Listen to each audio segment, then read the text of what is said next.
Nintendo stuff.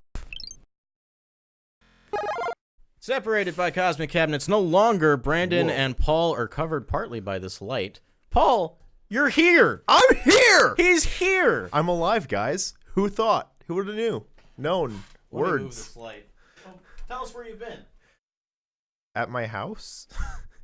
What do you want from me, man? Give us a life update. Oh, gosh.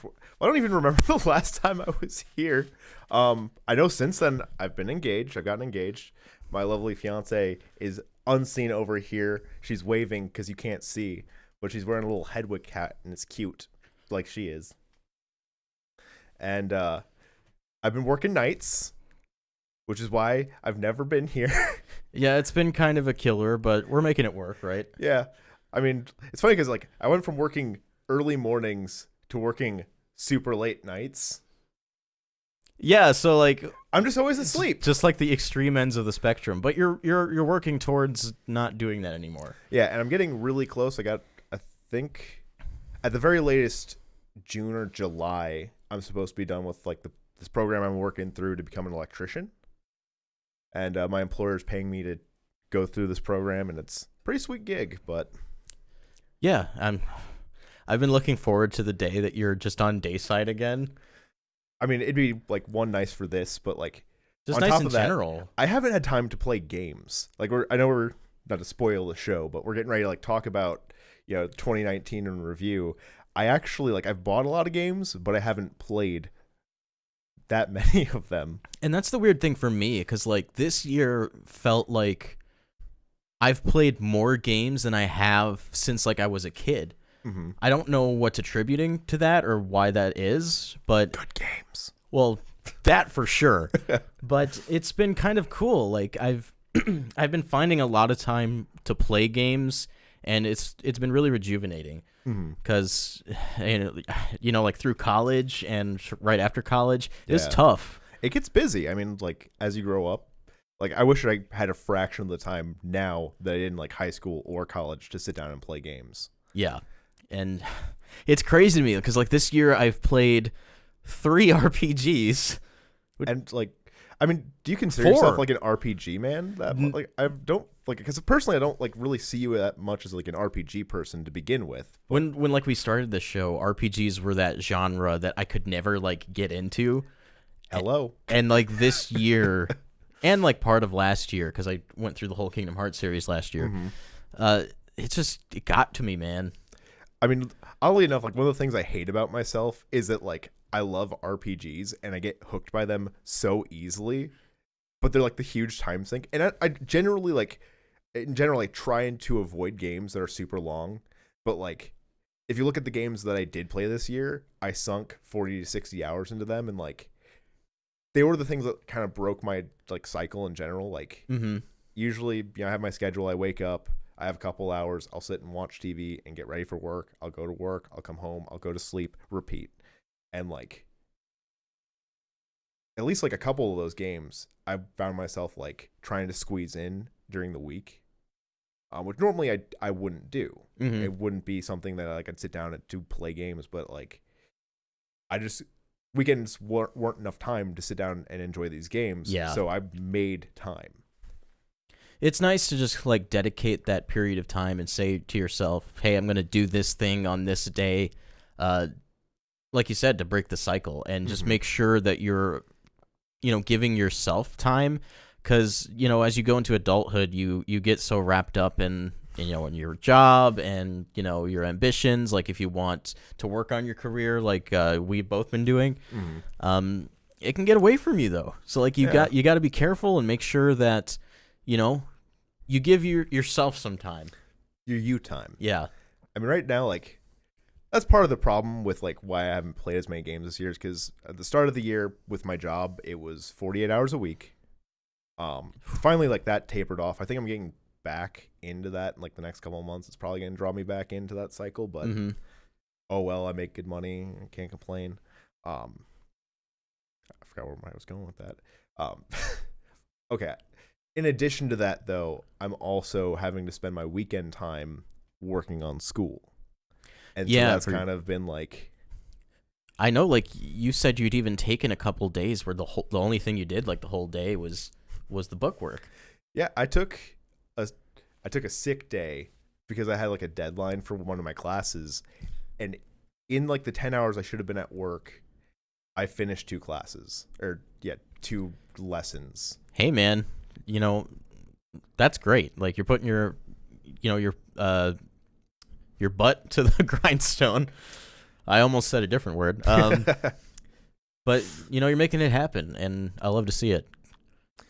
Well, once I'm done with this, the way I see it is I have that time back that I can sit down and work on content and be on the podcast, and like, we miss you. I miss being here. We talked about before the show, like, every once in a while I'll get a "Where's Paul" comment, and sometimes they're from people who I have no idea who they are. So like, there have been background fans who are like, who've been there since the beginning, that are like, "Where's Paul? Did he die? Or is there something you're not telling us?" No, he's right here. I'm still alive.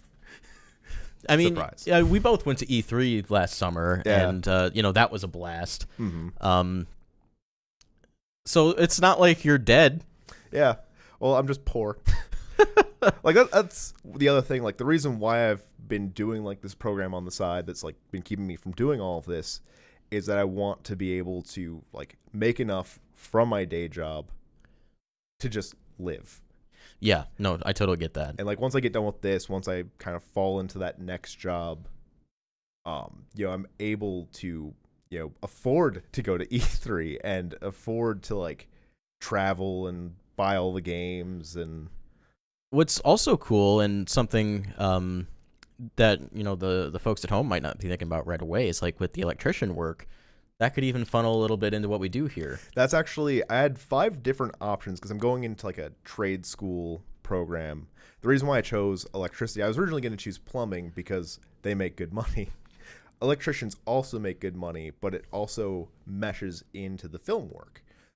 If we ever make it to the point where we have a building and we want, put up lights, Yeah. I can wire that. I know, how to like wire all the different equipment because, a studio would require a lot of power. Yeah. And so I'd be able to kind of manage that for us. We And don't they have can to be a pay. fire hazard. So I Yeah. definitely want a professional. Yeah, we don't want to die. I really don't. The final live stream before the fire. The final stream before we go up in flames. We went out with a bang. Well, we hope that it never comes to that. The Broken Room Arcade. Flavor. The flame room. Yeah, let's not go up in flames. But yeah, it'd be great to like utilize that new skill set and funnel it back into the channel, and finally, realize that dream of opening up our own Brian's. Yeah. Because we've been talking about opening up a Brian's ever since VGHS first came out. Oh yeah. So like and Brian's Room Arcade. the Brian's Room Arcade. We should have the actor be That'd like be there at fun. the opening ceremony. Plaster his face on the look. So the Break Room Arcade is a place we want to eventually open and be kind of like a community hub with arcade machines and tabletop games and maker spaces and stuff like that. Place to just hang out. Yeah, that's been a kind of a goal for us, and it ties right into the name of the channel. Yeah. But we have some Nintendo to talk about. Yeah. I would hope so on the Nintendo Stuff podcast. You never know on this show. So going about my PlayStation 4, my PlayStation 5, sorry, because there have been a couple times when Logan and I had just kind of gotten a little PlayStation-y on this show, and we have to kind of dial it back a little bit. But not today. So just last week, we had our first Nintendo Direct of the year. and it was Pokemon, which is even better. And I wasn't expecting that. I got to be honest, because usually this happens like in the early spring. Yeah. I think it's like March in the last couple of years, right? Yeah.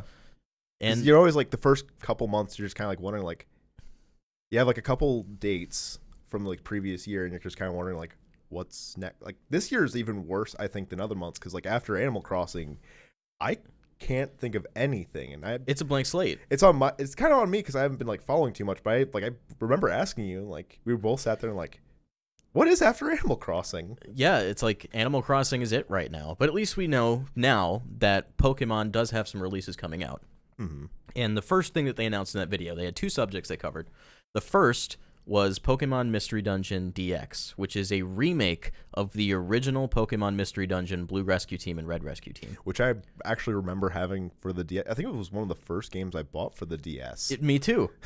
And I got that game as a Christmas present. It wasn't something that I purchased of my own accord because I personally didn't think it would be something I was into. But then I started playing it, and it was a fun game. it's a really fun game. Yeah, with a great story, like a surprisingly good story for something that looks so lighthearted. Well, remember they had like the anime adaptation for it too. Yeah, there was the anime special. Which did also spark a series for a little bit. I don't think it lasted very long, but there's like 4 or 5 different episode specials. I think there was 1 or 2 for each game in the series.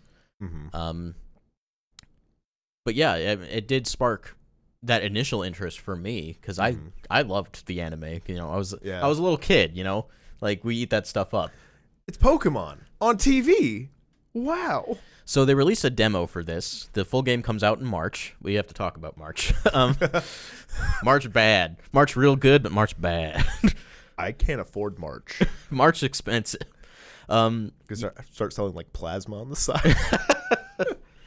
So they released a demo on the eShop where you can play about the first hour of Pokemon Mystery Dungeon, and when the full game comes out, your save will carry over to the full game. I love when they do. I like that that's a trend that they're doing now, because before it kind of felt like inconsequential to try the demo out unless you like weren't sure about the game. It was great, especially last year with Dragon Quest XI's, because you get a whole 10-hour chunk of that game, and by then, like, the game has its teeth in you, and you're like, I gotta play more. That actually, like, I think that's something that kind of started motivating me to try out demos, because I wouldn't have tried out the demo or Dragon Quest demo if the save data didn't transfer. Yeah, like I knew I was just gonna get the game because it looked beautiful and I wanted to play it, but I got it and then I didn't play it. Well, I played 5 hours because of the demo. Good demo. It's on the eShop now. Pokemon Mystery Dungeon's demo is, I wouldn't say it's a great demo, because you only do play the first hour of the game, and the game will lock you out if you don't play all the content. Like, if you do a certain number of days, like, the demo will end, even if you have rescue missions that you haven't finished. You can do them all, because if you have multiple rescue missions that are in at a single dungeon, you can do all of them. Okay, that's something that I do remember about the game that I did like as a kid. Yeah, you didn't have to jump out and go back in. I like when you can just, like, have multiple objectives in an area and just keep doing it. Yeah. So they let you do that, but if you're playing for the first time and you don't know that, I could see you not being able to do all the rescue missions. But I think there's like 5 or 6 total that you can do in 2 different areas, and they stop you right before what would be the first boss battle. So is it like a specific point in the game, or is it like a... It's the very beginning. Well, I mean, like, do they stop you at a specific point, or do they stop you after a certain amount of time? It's a certain amount of days. Like, 1 day will pass every time you finish up a mission for the day, unless you do multiple. So it is, to a degree, like a certain point, not just like you've been playing for an hour, you're done. Yeah. At least that's the way I've seen on Twitter. I managed to do all the missions because I did them all in one go. But I saw some people weren't able to do them all, and then they got locked out. So the game lets you, like, roam the town, but it won't let you go back out and do dungeons again. Okay. But there's a funny story about Pokemon Mystery Dungeon DX. In the original game, I transformed into a Mudkip, which started my wonderful relationship with that beautiful Pokemon, because I didn't like Mudkip before that game. I kind of still don't, because I didn't get a Mudkip. And that's fine, but like it made me a really big fan of the Pokemon, because I had a really big connection to it. And you know, like in the original games, you have to fill out a quiz in order to get the Pokemon that you transform into. Well, that's still in the game. Right. And I did the quiz, and I got Mudkip. Again. Can I confess something to you real quick? I didn't get the Pokemon I wanted to be, so I just kept retaking the quiz until I got the one I wanted. I remember you I started that game like through like a handful of times. Didn't you get Machop one of the times? I think so. What did you end up going with? Was it Pikachu? Or I think I was definitely going for a starter. I think I might have gone for like Bulbasaur. Oh, okay. Well, in DX, and this, I think this may have been in the original too. Like, if you don't get the Pokemon you want, they just let you pick. Oh. So you don't have to keep taking the quiz. But the way I do it is like, I just take the Pokemon they give me, and then the Pokemon I would have wanted, I make that my partner. Mm-hmm. But yeah, I got Mudkip again. So 2006 Brandon and 2020 Brandon aren't too different, apparently, according to Pokemon Mystery Dungeon. Good indicator there. I guess so. But yeah, it's still a great game. I was feeling really nostalgic as I was playing it. I do plan on picking this up, even though it's still $60, which, it hurts the wallet a little bit. I mean, hopefully they put the time and effort into it to make it. It is a meaty game. I should be honest about that. It's a long game. And you can get as much content out of it as you want. I didn't watch too much of the trailer. I watched enough of it to know that it was happening and what it was. Yeah. Visually, in the dungeons, is it much different than the original DS game? It's the same layout. Everything's just 3D now. Okay. And it has kind of the storybook watercolor aesthetic. Oh, I like that. A lot of people have been comparing it to Winnie the Pooh. Oh. And it's pretty accurate, especially in the illustrations. Mm-hmm. So there's illustrations on all the major menus, and there's a button on the bottom that says admire administration, admire illustration. So if you press it, you can just see the picture. So it just goes full visual novel? Yeah. I respect that. Yeah. That's a nice little touch. It's gorgeous. It's gorgeous art. I'm going to be taking some screenshots. So yeah, the demo's available. If you want to try it, you can pull your Pokemon, see what you're going to get. And they have a fairly large pool of Pokemon you can get. All the starters up till that point. And then some offshoots like Skitty, Machop, Meowth, Psyduck. If I had gotten Meowth, I probably would have just uninstalled the game. Honestly, I hope that if I go to play it again, I would get Psyduck. But I think if I end up getting the game, I probably will just play who I get in the quiz. Darcy corrected me. You don't pick in the original. So that must be a new feature. Okay. So if you don't get what you want. But you're saying you're going to just go with what you get? Yep. I'm not going to be choosy this time. I'll accept my fate. Well, I think as we get older, too, I don't got time to sit there and do the quiz more than once. Well, besides that, we want to build connections with more Pokemon and stop maybe, just sticking so closely to the first 151. Yeah. Because, for a while there when we were younger, especially when Pokemon got to Gen 3, we were just oh, but the originals are so much better. But it's kind of closed-minded, and we've gotten better about that. Yeah. And I've loved most of the Pokemon that have come out in the last couple generations. It's more fun that way. Yeah, definitely. So yeah, Pokemon Mystery Dungeon DX. But that's not the only thing that they revealed in this Pokemon Direct, and this next thing actually surprised me. Me as well. So they revealed a expansion pass for Pokemon Sword and Shield. It comes in 2 parts. Sold. Wow. You had me an expansion pass. That was easy. So one part releases in June of 2020, and the second part is just slated for the fall. It's okay. You can just open it. Okay. So it's the Isle of Armor is the first one, and the second one is the Crown Tundra. They are full scale. Okay, Monster Hunter. I know, right? I felt the same way. They're full scale wild areas, fully explorable, but they have a lot more going on, and they're story focused.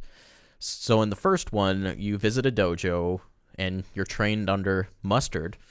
My dude. I'm paying for this expansion pass just for Mustard, by the way. He's also on the thumbnail if you want a visual reference. He's had that much of an impact on us that Mustard took the world by storm, let me tell you. You were originally looking at Pokemon Mystery Dungeon for the thumbnail. I'm like, dude, Mustard. You were right too. Yeah, Mustard was definitely the way to go. So you train under him and try to take over as Grandmaster, and there's a fighting type legendary Pokemon who can evolve into 2 different styles. Ooh. And as far as I know, they haven't confirmed this, but I believe you get one style in Sword and the other style in Shield. Makes sense. So I think it's the One Strike and then the Fast Strike style. I could be wrong, something like that. But he has different fighting poses. It's cool. Yeah. It's also another legendary Pokemon that evolves. There's not a whole lot of those. Yeah. Diversity. Yeah, it's neat. and it takes place on an island, and it's like completely separate from the rest of the Galar region. So I imagine you'll like take a boat or something there.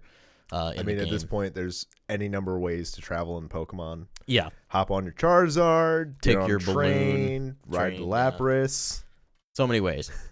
And then they didn't detail too much about the other one, but it takes place in a snowy area. With monsters. You hunt them. Yes, with big weapons. But the big draw to that one is that there's an underground area that you can go and play co-op with your friends and try and take down all of the original legendary Pokemon from past games. See, that's cool. Yeah. I actually, like, it was early in the morning for me. And so I scrolled through Twitter and just, like, looked at all the tweets with, like, the information from Nintendo. Mm-hmm. But I didn't see, like, the details for the expansion pass. So, like, things like that I missed. I just, like, kind of watched the trailers. So I saw, like, oh, hey, these Pokemon are back. He's back. She's back. They're there. Everyone's there. Everyone Everyone's is here. Pokemon Sword and Shield Ultimate. That's another thing about the expansion pass that has people excited and also upset. They're bringing back 200 plus veteran Pokemon in addition to the new Pokemon. That's quite a few. So we were at around 400 Pokemon exactly 400 Pokemon in the original Sword and Shield decks, and that includes the new ones. So, and I didn't feel like that was like unsubstantial at all. Like, it felt like there was a good diversity of Pokemon in the region. And, yeah, I felt the same way. like, every time I went back into the wild area and like explored, like, there's new Pokemon, right? having that like kind of level cap or level barrier kind of keeping you from catching these Pokemon did a good job motivating you to go back to different areas and capturing those Pokemon like as you progress through the story. So if you've already completed your Pokedex, and I know a few people who have, my wife did. Wow. The first time she's ever done it. I didn't. I haven't either. But now you have a reason to go back and catch more Pokemon. And one of the reasons people are upset is because they're under the assumption you have to pay for the DLC in order to obtain these Pokemon. But that's not true. The Pokemon can be traded to players who don't buy the expansion pass. Which is a smart move. Yeah, so the Pokemon are available to you. You just can't catch them yourself if you don't buy the DLC. I think that's fine. I mean, it's definitely fair. Like, it's a compromise, right? Yeah. You can still get them, but you're not like, you have to pay for them, and it requires the people who do pay to kind of do the work for you. So I think you're actually getting the better end of the deal. You don't have to go and find them all. You just trade for them. Really, the only thing they're not giving you by not paying is just the experience of catching the Pokemon yourself. And I think that's fine, because I would be way less motivated to go back and do these new story DLCs if there weren't new Pokemon for me to catch. And a good way to do that is to bring back some old ones. And I know I can understand why people might be a little hurt by that. Well, it's still, in my eyes, it's still in the spirit of the game, because the reason why you have the two versions is to force you to trade with other people, make friends. It's a social experience. So it's built right into the spirit of the series, right? Yeah. So I'm gonna assume that it would be the case even with the expansion passes, that not all of them that they're adding back in are going to be in both versions. I think they've confirmed that. Yeah. So I mean, even like unless you bought both versions to begin with, you still had to trade. You weren't gonna be able to complete that Pokedex originally unless you bought both versions. So you're still in the same situation whether you pay for the expansion pass. You just have to trade a lot more.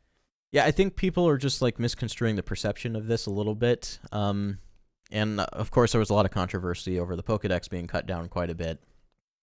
And, that's neither here nor there when it comes down to it. I didn't get my Pidgeot. I'm hurt too, but, I didn't hold against the game. And we'll get back to the point where all the Pokemon will be in the games again. Once all their HD assets are built and fully functional, I think in Gen 9, we'll just have a full Pokedex again. So I wouldn't worry. I've seen some people worried that they're going to do this with every game, where some of the Pokemon will be locked behind DLC.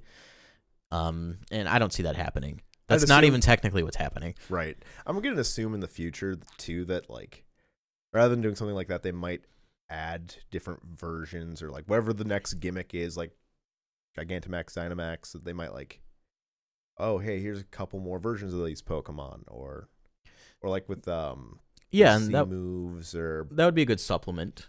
yeah, And they're even doing a little bit of that with this DLC because we're getting Gigantamax forms of the 3 starters. I love Cinderace's Gigantamax form. He stands on a giant ball, and his ears get super long. I just love that. I'm gonna embarrass myself because it's been a minute since I've actually sat down and played Pokemon. Rillaboom? Yeah, his drum kit This is is Gigantamax. this is huge. And then there's Inteleon, who stands on top of a tower, and it gets a sniper rifle. So yeah, there's a lot of cool stuff going on there. They're and- having fun with the designs. And one thing I want to bring up is people are a little bit upset about the price point. It's $30, and you get both Part 1 and Part 2. But if they were doing this like they did in the past, you would instead be buying a third $60 game. Yeah, and that's I'd say a nice compromise.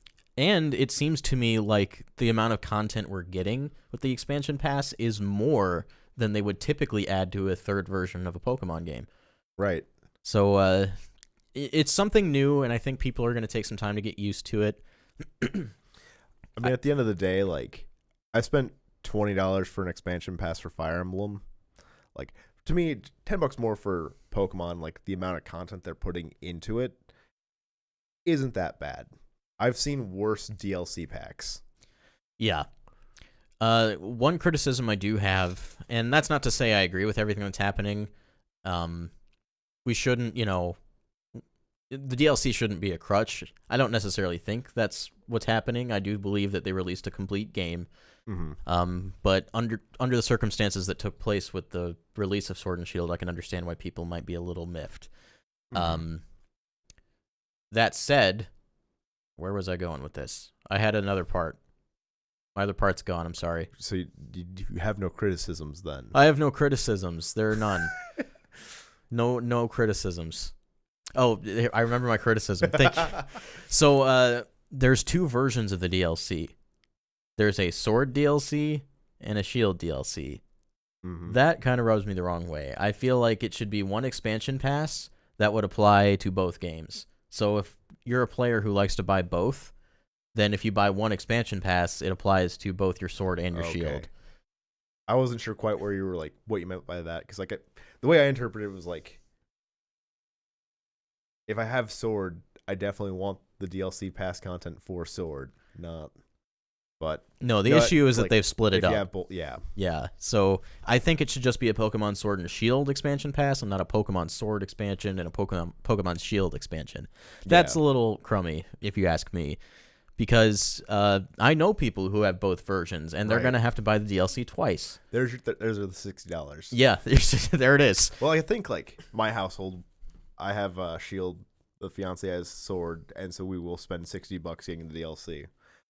But I mean, all things considered, $60 for both of us isn't that bad. Darcy does mention the FE expansion pass is pretty lackluster so far, and that's kind of true. But like the biggest one is going to be when they do the extra story drop, Yeah, which hasn't happened yet. April, right? I think so. I've actually put off my like next 2 playthroughs until that. Yeah, because I have a feeling it'll be an additional route, which would be cool. Wasn't 3 like? I feel like there was a couple like big points to the 3rd drop too. I know there was some extra challenge quests, I believe, some costumes. There was the spa thing that they added. I haven't purchased the DLC yet because I was waiting for the story drop. Okay. So I can't verify one way or the other. But in regards to Pokemon, again, I can understand why people are upset, but let's wait and see what happens. Mm-hmm. They did suggest the possibility that if you beat both Part 1 and Part 2, that you might have more battles awaiting you beyond that. And they showed the gym challenge, the jerseys. Okay. It makes me think that there might be the possibility of a second gym challenge, I'd be into that.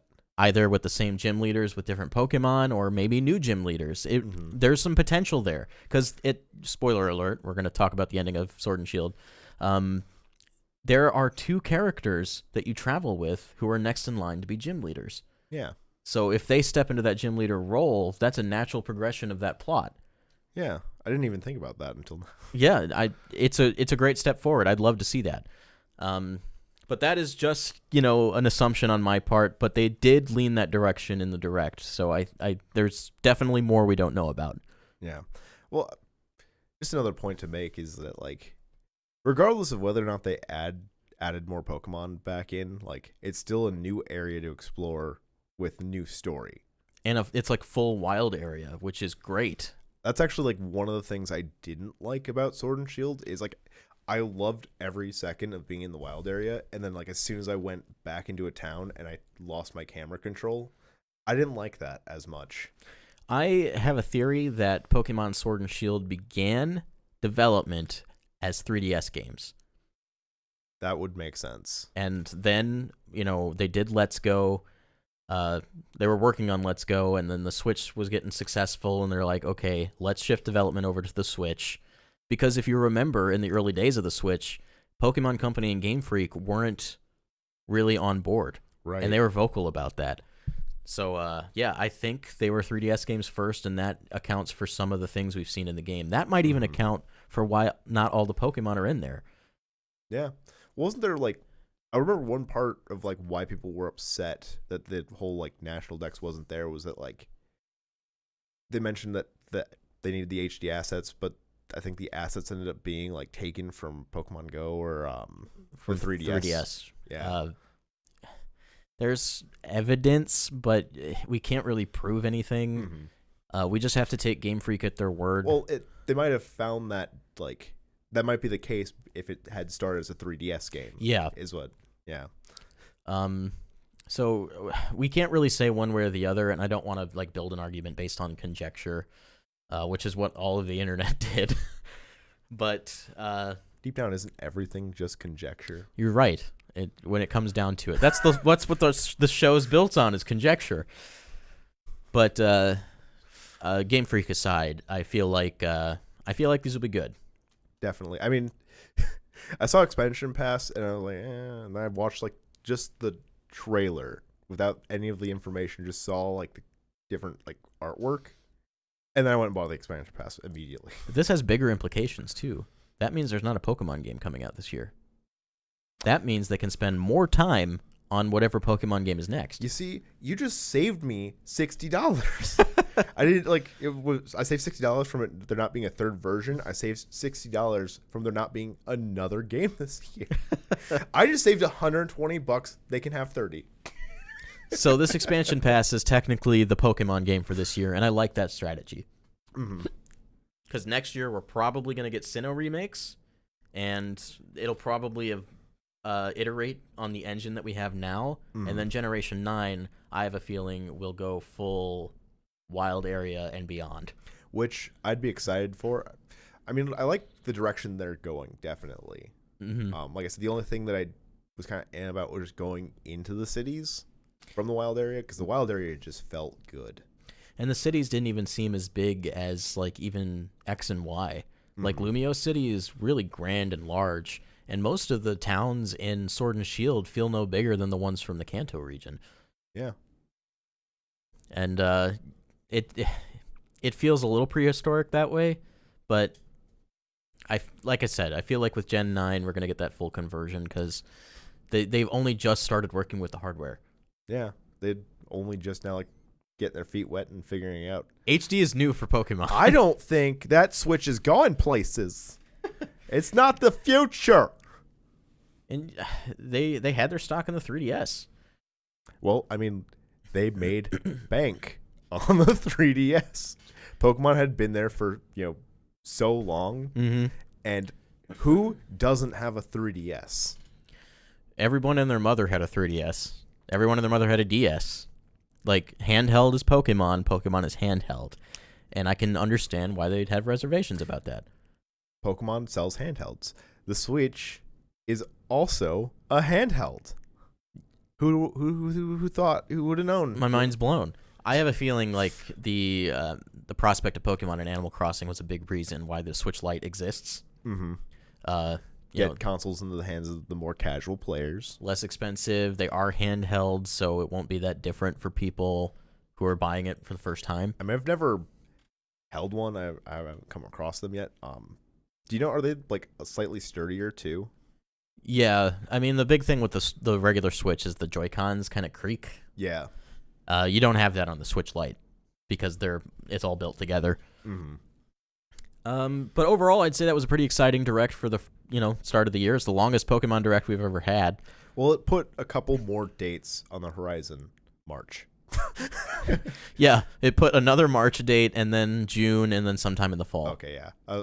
I forgot what the dates for the expansion pass were, but I definitely knew March. So I would assume then that Pokemon will have a small presence at E3, probably not too large, like compared to last year, because Pokemon was huge last year. Oh yeah, I remember the line. I remember it was having long. to stop for the photo op in the line. Great photo op though. Oh yeah, definitely.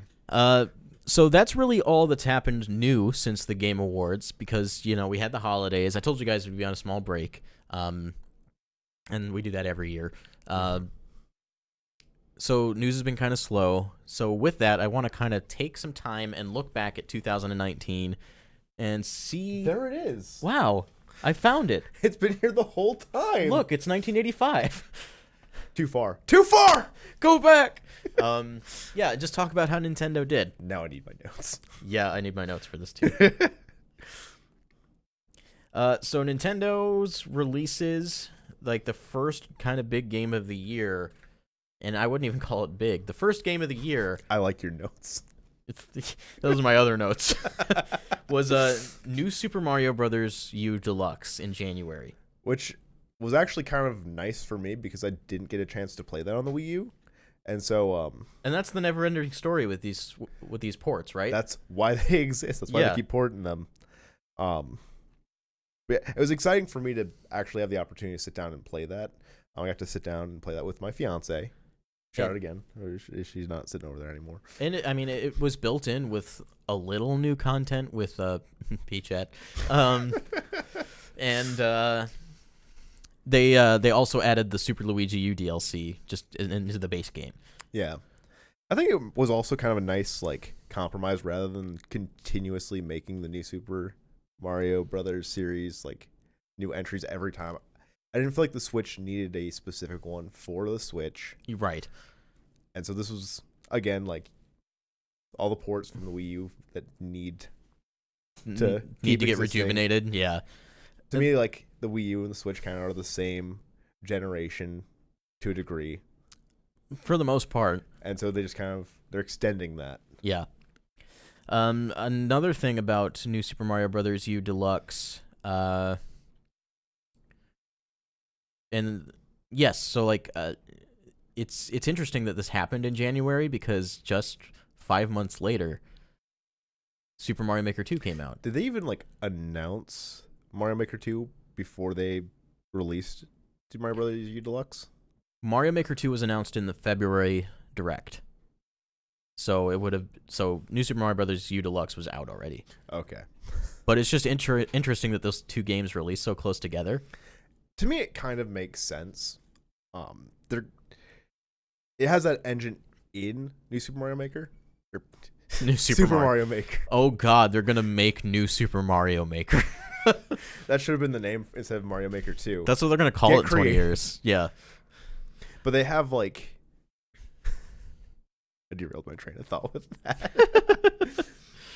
One has Mario Maker has a story, right? But for the most part, it's about making the levels. It's not an adventure. Mm-hmm.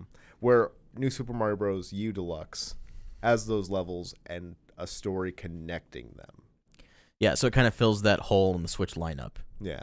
So right after New Super Mario Bros. U Deluxe, we got No More Heroes Travis Strikes Again, which is a spin-off of the No More Heroes series. And I didn't buy this game because I heard that nobody liked it really. Oh, wow. I'd never played a No More Heroes game, so I probably wasn't going to start with a spin-off. Yeah, probably not a great place to start. That said, this game was kind of leading up to the inevitable announcement of No More Heroes 3, which was announced at E3 this year. And then got another new trailer at the Game Awards last month. And it did tease the game directly in the game, and it's kind of weird to like make you buy a game just to get an announcement of another one, Kingdom Hearts. That was targeted. So yeah, that game kind of came and went, but it's okay because No More Heroes 3 is on the way, and if that's what you really wanted, you don't have to worry anymore. You're gonna get it. Yeah. So in March we got Yoshi's Crafted World, which is a beautiful little game. It's really pretty, and it's really funny too. It's cute. It's easy. It's a Yoshi game. So if Yoshi wasn't your cup of tea, it's not gonna be your cup of tea now. Like, it's a nice blend of like Yoshi's Island and Yoshi's Story, because Yoshi's Story kind of has this 2D, 3D thing going on, and Yoshi's Crafted World also allows you to kind of go into the foreground and background. It's a great game to play with a kid or a loved one because it's co-op. A lot of cute little costumes you can unlock. It's one I'm really sad that I didn't get a chance to pick it up because I really did want to play. I did try the demo and played it co-op, and we had a good time. Yeah, it's a gorgeous game, like really pretty and very charming. You were telling me about some of the costumes when you were playing through it, and it almost broke me. I think I almost bought it. My favorite is like a little garbage can. That's the one I was thinking of. That made me want to buy that game so bad. He wears the lid on his head, and if you duck, it closes. It's adorable. It's so cute. Yoshi also has this language he'll talk in. He'll go, and every time he does it, it kills me. Just like the kid in Ghost Story. Yeah, exactly. So yeah, this is not a Game of the Year contender, but it is a good game, and I think you should play it. It filled a gap in the year. Absolutely. So like this was the Kirby slot from last year, because Kirby came out in March of last year. Funny enough, like these games were announced side by side, and Yoshi just came out. What is it with Yoshi games and taking forever to make? Because they're not Kirby games. Apparently. Yoshi has standards. So the rest of this is going to be a little out of order, so I'm sorry about that, but we didn't have a calendar. Well, I do know what's next. It's Super Mario Maker 2. Oh. So Super Mario, that's a big gap, by the way. Like March to June. Yeah. There were smaller games between then, but smaller games, third-party games, Smash DLC. Yeah, that definitely helped tide us over. Because we got Joker in April. And we had Piranha Plant in February, so that was kind of... They were sprinkled out over a good amount of time. Yeah. And, Joker took the Smash scene by storm. He was announced at the Game Awards last year in a really cool way. It takes me everything not to just exclusively play on the Persona stage for the music. It's really good. But yeah, I like how they're kind of positioning Smash DLC as a way to kind of tide the year over. Because Smash has like this never-ending hype presence, and as long as there's characters that are always coming, Nintendo can always be in the limelight. Well, we were like when we were talking earlier about what's next. Yeah, Nintendo, you brought up like, where's the fifth character? There's still one character left in this first pass because we're getting more. And like that's something that like between now and February it fills the gap. Yeah, it tides me over because I'm a big Smash fan. It's something before March. Because in my mind, nothing's bigger than Super Smash Brothers as far as a new game release, because it is probably my favorite game franchise. Well, on top of that, too, like all of the character reveals so far have been super fun. Yeah, Joker was like a complete left field choice. I never would have expected that to happen, and yet he was there. And then, like, I think one of my favorites so far was actually Terry. Terry, yes, and like the little video, and you're not knowing like who they're gonna end with. And it just like keeps cycling through.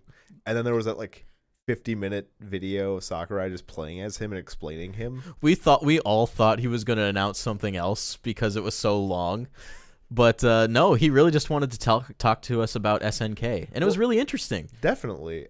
I mean, even like this down to the stage would like introduce such an interesting mechanic that like having to like hit the wall enough for yeah. Like that's really cool. And Terry has his own special moves that he grants access to after 100% damage, and they're some of the strongest attacks in the game. Oh, yeah. I've found honestly, like the characters that I attach to the most from DLC are the ones that I didn't know about. Mm-hmm. So like Terry, Hero from Dragon Quest are probably my two favorites. And that's surprising coming from me because my most wanted character was Banjo. And now, And he's out. And he happened. and how often do you play as him? Not nearly as much as Hero.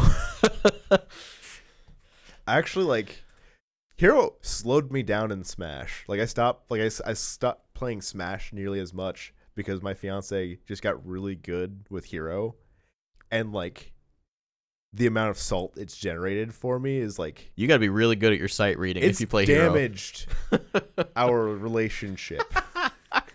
You got, Hero is ruining my relationship. You got thwacked one too many times. I've stopped just so many games. For me. I was never like this petty before. And it was kind of cool at E3 to both get a character that represented Japan and another character that represented the West, and they kind of bookended it with that, which I thought was neat. It was definitely a good touch. Yeah, so there's a great variety of characters. They do a great job of just carrying the year with that. But outside of Smash DLC, we'll move on to Super Mario Maker 2, which I have a lot of feelings about. It's a great game. Let me say that. It's a great sequel to the original. Adds a lot of cool stuff. The 3D world theme, I think, is awesome. I wish it was compatible with the other four, but I understand why that it isn't. They added 4-player multiplayer, adding Luigi, Toad, and Toadette, which I thought was cool, because in the original game, you could only play as Mario. Yeah. It was definitely a very nice touch. It Yeah. gave it, like, it added a lot more appeal to me because when I play games now, I want it to be something I can do with friends and with people. Yeah. Make it a social experience. Yeah, it was one of the killers for me with the original Super Mario Maker is that I couldn't play it with other people. And it was so weird, too, because we were used to 4-player Marios with the new Super Mario series. Yeah. So now we have that in Super Mario Maker 2, which is awesome. It added a lot of depth. Yeah. Though it came with a caveat, and that's that we couldn't play online with friends at launch. Boy, what a blunder. That was a great idea. We should do that with all games. Please don't. Here's online. Play with strangers. I love that edit of that play together picture. Play together with people you don't know. My parents told me not to talk to strangers. So, Mr. Nintendo, no. And on top of that, like the online doesn't work incredibly well. Now, if you're playing with friends and people you know that have strong connections, it works great. Because now you can play with friends. But yeah, playing online is a big just hit or miss. Like, I love doing the versus races because they're really hectic and funny. And when you win, you feel good. But but sometimes you just start a match and it's Lag City. It's a slideshow presentation. It's awful. So I wish they would do something to address that, but I guess for now, just play with your friends and you'll be fine. Get a LAN adapter, too. And that's not the only update that the Play with Friends came with. We also got Link as a power-up. I honestly forgot about that. It's super cool. Well, I want to say in the original, if you scanned amiibos, you get costumes, right? Yeah, you got costumes of over 100 of all kinds of characters. So they removed that from Super Mario Maker 2, which was a big bummer for a lot of people. Yeah. This is a great replacement. Definitely. If there are more power-ups based on other Nintendo characters coming out, then I'm fine with that. That would definitely, that'd be a nice touch. Because, finding out that Link, you can play as Link, made me want to go back in. I didn't have time to, but I wanted to. I've played a lot of Link levels, and it's really cool. It's a whole new genre of stage that they managed to create just from a single power-up. We got our Legend of Zelda maker. Yeah, kind of. So, you can use Link. He can use his sword. He can use the Pegasus Boots dash. Ooh. He can use the downward thrust if you attack from the air. He can use bombs. He can block with his shield, so if Spike throws a spike ball at him, he can bounce it back. And he can fire arrows in 3 different directions. That's really cool. Yeah, so he's got a really unique moveset for Mario games. They spent a lot of time and a lot of love that changes the music to the Zelda series, and there's actually a fair selection of songs. And Okay. even some of like the special sound effects in the sound effect editor change to Zelda sounds when you're using him. So That's you pretty you cool. can even do the little secret jingle, like if you solve a puzzle. Mm-hmm. So yeah, they put a lot of love into it. That's nice. When you hit Ganon, when you hit Bowser with the Zelda with the Master Sword outfit, he makes Ganon noises.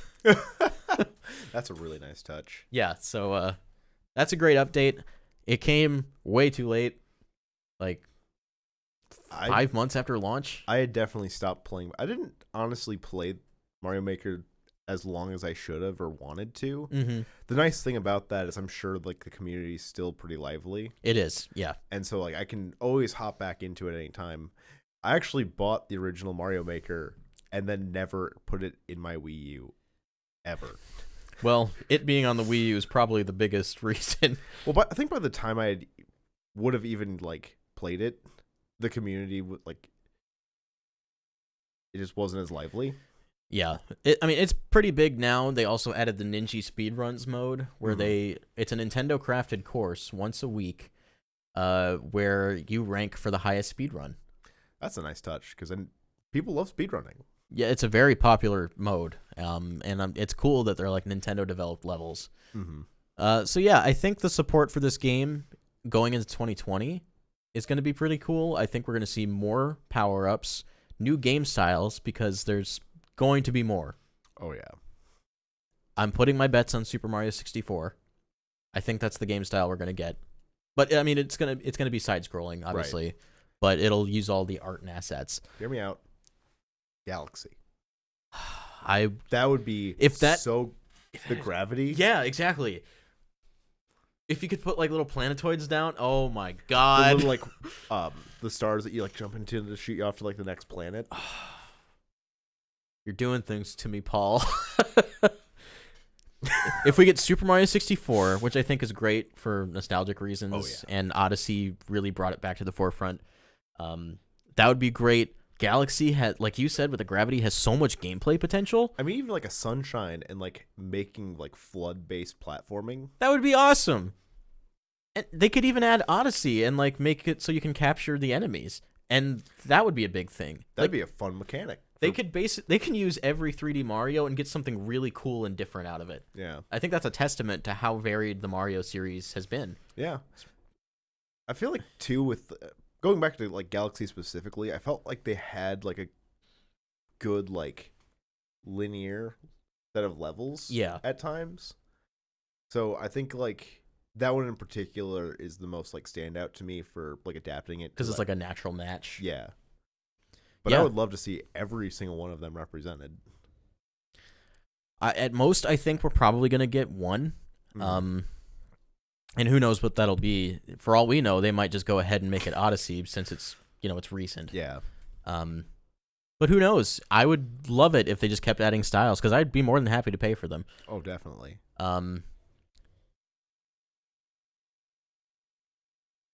Weird noises in my house. So sorry. It's fine.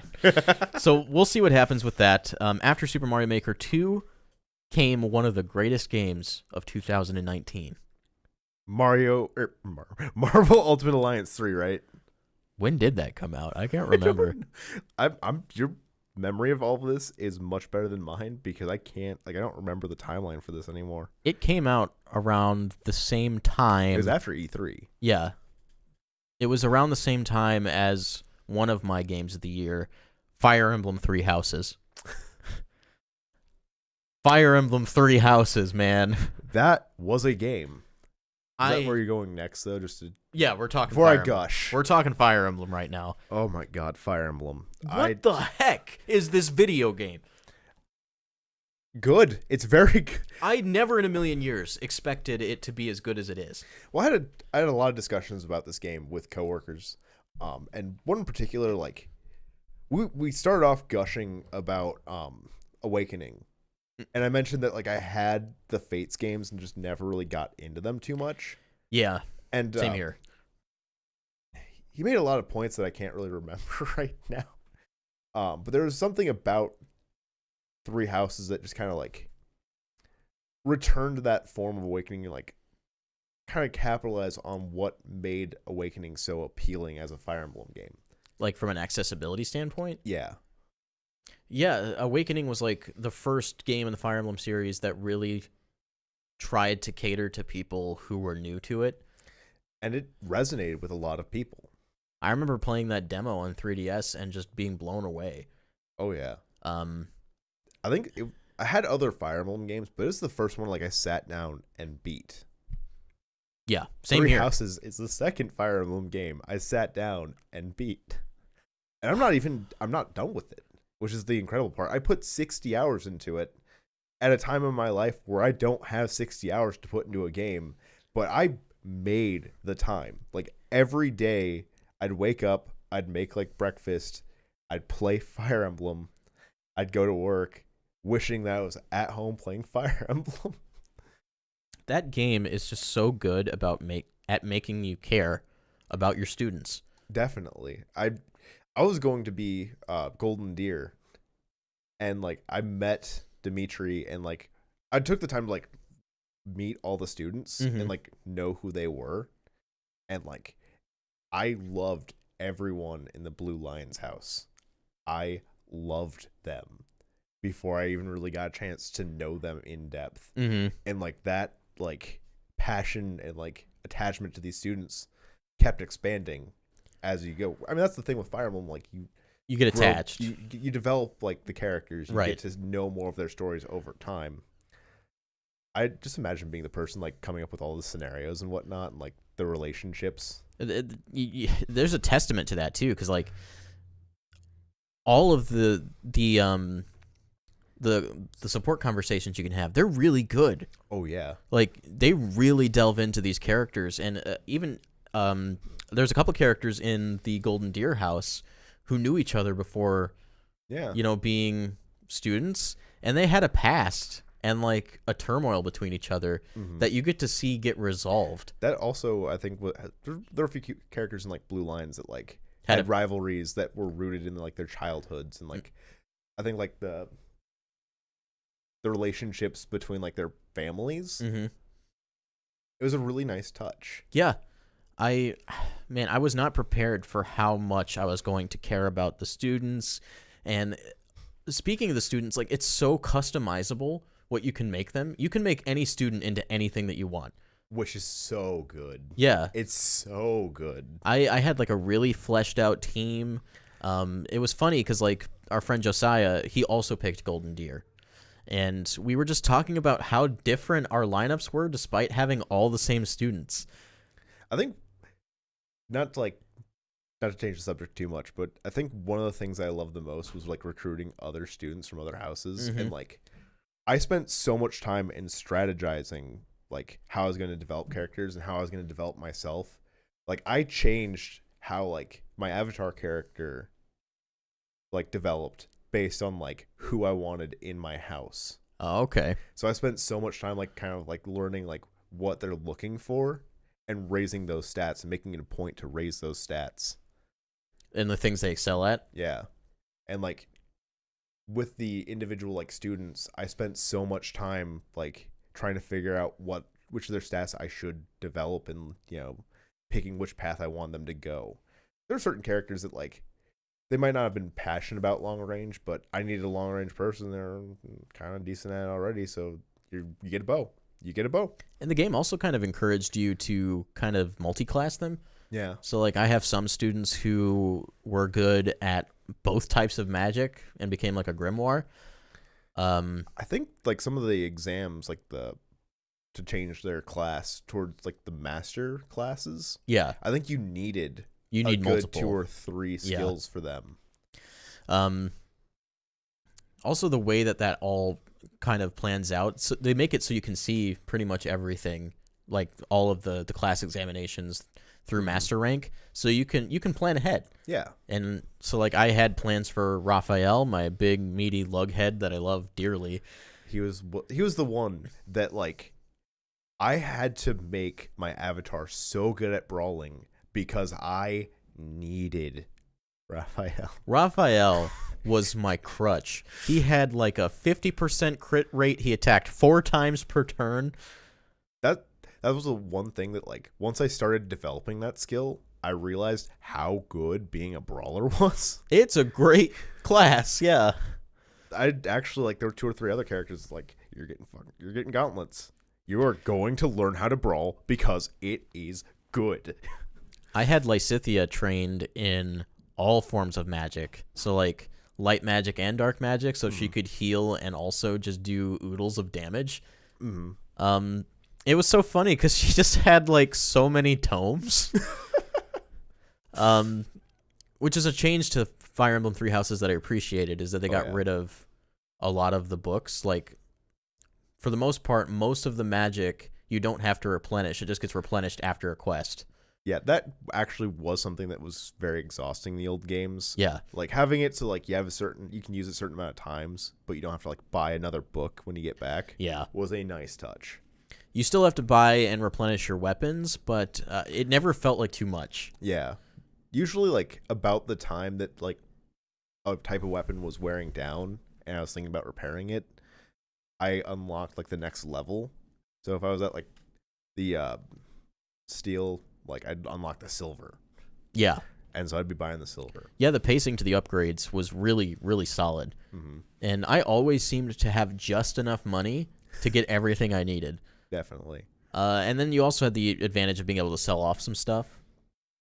But one of the reasons I had so much money is because I did every single possible battle that I could do. You had to maximize those days. Yeah, it kind of borrows from Persona in the way that works.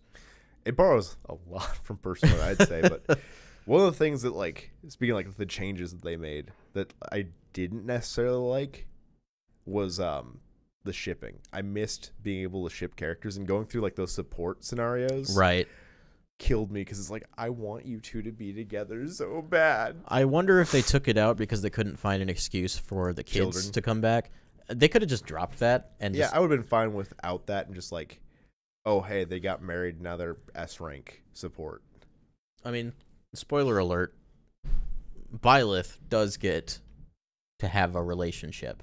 Mm-hmm. And technically your other characters do too, but it's just relegated to like an epilogue text box, so you don't get to really see it. You do get to see your relationship come to fruition. I wish you could have gotten to see those conversations, though. I really wish that they would have done that. I had some turn out in ways I was just not anticipating. I guess one of the other things that they changed that like I was kind of critical of was I remember in Awakening you could like pair 2 units and do that to like build the support. But also when you actually like ranked up that support, I felt like it was a more significant jump. Yeah. Like you having those 2 like on screen together and like the other person like running in for the extra strike and like getting that more and more often. Mm-hmm. It was nice.